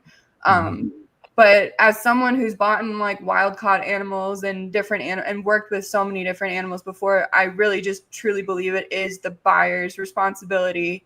And when they buy that animal and take it home, you know, it's their responsibility at that point. I don't really think that falls back on the vendor, because I mean, I've just seen situations with importers where people are like, oh, this is a bad importer. They take horrible care of their animals and stuff. But then there's other people that say if you can get them fresh from them, they're not bad. So I feel like if you, as a responsible keeper and buyer, make that decision to take a chance on that animal or that gamble because you really want to work with this species or this new color or whatever, then, you know, you're taking on all of the responsibility at that point, and it shouldn't ever fall back on that importer because you're willingly taking a gamble on an animal. So, yeah. All right, Rob. Well, for me, being a show promoter and a vendor, I have a lot and a buyer. And a buyer. I have a lot of different takes on it. As a show promoter, we do our best to keep what we can out. But the interesting thing is that, and Zac knows who they are. We have a person that comes to both of the Ohio shows who is a flipper. He's an importer. Sometimes he gets a bad rap. For the most part, I think stuff's okay. You know, he's basically what you would imagine. What kills me as a promoter is that when they're not at the show, all we see on the message board is there's nothing there. There was nothing at the show. As a promoter, and promoters take a lot of heat for it, we do try the best that we can to get the best that we can in there. And we do try to limit certain groups of animals that we have, which tends to piss people off. You know, every month we're hit by, 10, 15 people that want tables. What do you got? Ball pythons, crested geckos, and isopods, 3D printed stuff. That's what everybody's got. I would give I won't say what I'd give a lot to get a lot, just to have a good, solid colubrid breeder in the area. My colubrids are more specialty. I don't have a basic colubrid breeder in the area. I would love to have one of those. I don't want any more flippers. I don't want any more ball python people. I don't want any more stuff in our show. Because what's the biggest complaint you hear about the shows? It's nothing but ball pythons. So if the promoters don't try to keep that variety in there, guess what you're going to get? As a promoter, one of my biggest pet peeves with vendors is everybody that buys something from your table, you need to give them a goddamn card. Give them contact information. You don't know how many times after a show that we get, hey, I bought a crested gecko from some dude with a face in the middle of the room. What was his name? I lost his card. Spend $20 from Vistaprint, make you some cards, and everybody that comes to your table should get a card, get contact information. These people shouldn't have to look for your contact information. And a lot of that falls on the buyer. Make sure you get that contact information. Right. Make sure you know who you bought that animal from. Hell, I see it all the time on the NARBC boards. Hey, anybody know who was selling day geckos in the corner of the room? Jesus, there's only 9 million people and 47,000 day geckos. It's really hard to tell. As a vendor, that's a really big pet peeve of mine. Don't be shy of your animals. You got your animals out there on display to sell. It shouldn't be a hide and seek for a buyer to find out who you were, or have to wait until the next month, or get on Facebook and go, I bought this animal at this show and it died and it's POS and everything shows garbage. Don't go no. And that again falls on the buyer. The buyer needs to have a little better idea of what they're looking at. Don't buy by price just because it's cheap. I see it all the time. And if you want these particular vendors, and some of them are friends, some of them I've known for years. All right, doesn't necessarily mean I buy from them, but I look at them as friends. I've known them for years. If you don't want these people at the shows and you don't want these people selling this stuff, then quit buying. General public quits buying. Stop buying their half-dead $2 tokay geckos. Take it home, see if you can save it. When it dies, get on Facebook and tell everybody how horrible you've been mistreated by this buyer because you were doomed from the get-go. Seek out quality breeders, seek out quality vendors, seek out quality animals, and know what you're getting into. And there's absolutely nothing wrong with doing some research. You don't got to buy just because you walk in the door. Go figure out something you like. I really like blue-tongued skinks. Okay, let's go home and figure out everything we need to keep a blue-tongued skink healthy, and we'll go next month and we'll buy one. Mm-hmm. As far as not wanting, want a promoter not to let people handle animals, I deal in some corn snakes from a friend of mine. I don't breed them. Corn snakes used to be the beginner animal out there. I can tell within 5 seconds of trying to put a little corn snake in a kid's hand, that is not a good fit. You would be better off with a baby ball python because it's bigger and it's slower. Mm-hmm. I can tell by the way the kid acts. And I keep going back to it. Everyone in this community, instead of trying to tear itself apart to make $1 off of it, should do everything we can to ensure that we have a future, that we have future keepers, and that the people that we sell to have a positive experience. Otherwise, why are we here?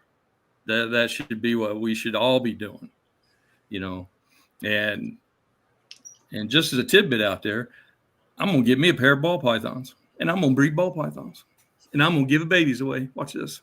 That's it. I've never bred them, but I'd like to try. But I think it's the entire this community's been around way long enough. We shouldn't be having a lot of the problems that we still do and have for 40 years.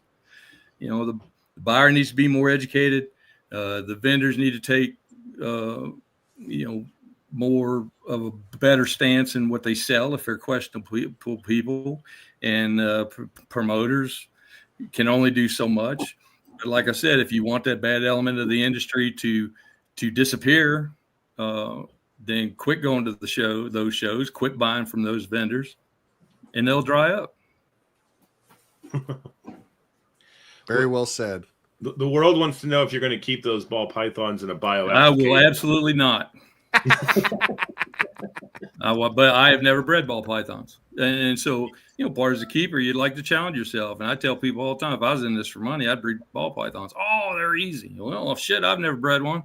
So I'm going to get me a pair this year and try it. And I'll give the babies and the adults away. Shit, I don't care. It'd be interesting to do. It's going to be interesting to see if I can hatch an egg at 74 degrees. But finally going to join the cool kids, are you, Rob? Oh, yeah. Gonna give me a room incubator for my 6 eggs. I love it. I just feel the same as what y'all said. It's just going to be redundant if I say the same thing. So, all right. I think, the way to just sum that up is we all just need to take more responsibility than we have. Yeah. Whichever role we're playing. And I think, so that's the least we should be doing, is taking more responsibility ourselves for whatever niche that we're in. But I think the next step is to then look at, okay, what can we do to help any of the other two of those? If we're a buyer, what can we do to help a vendor or a promoter? Or, if we're a vendor, what can we do to help buyers or promoters, whatever? What can we do to help them make this better? And a lot of that comes down to just one simple word, and it's communication. Mm-hmm. Communicate what you see in a respectful manner and see what we can do to help change it. Because to Rob's point, it's when you talk about protecting our future, it's continuing to grow the pie. That's what it comes down to. Getting more and more people involved in the hobby continues to make the pie grow, continues to get the pie bigger, and it helps ensure that we all continue to play in the sandbox that we love, and have fun doing it. So exactly. Cool. Well, I think we did it, guys.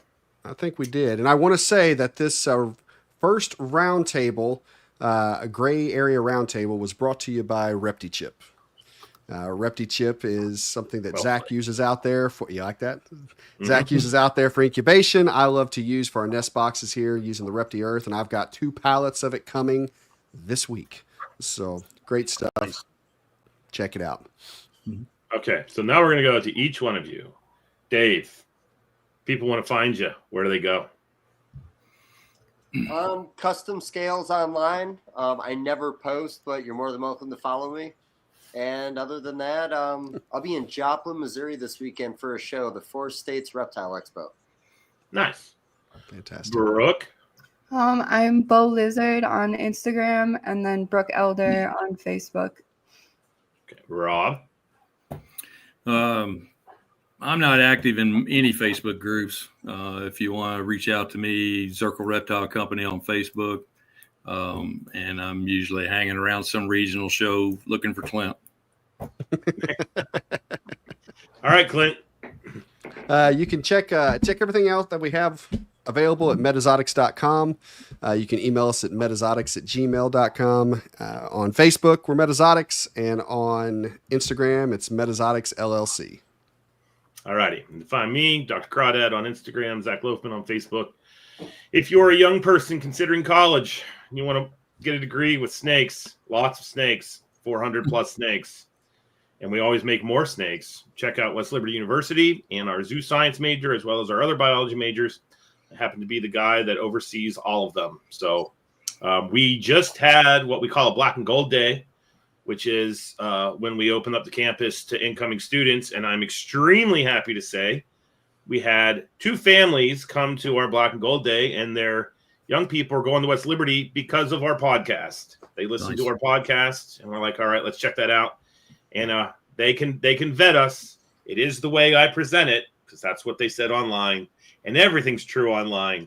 So there you go. So with that being said, first of all, thank you all for doing this. You are part of the first round of roundtables, and we hope to have many in the future.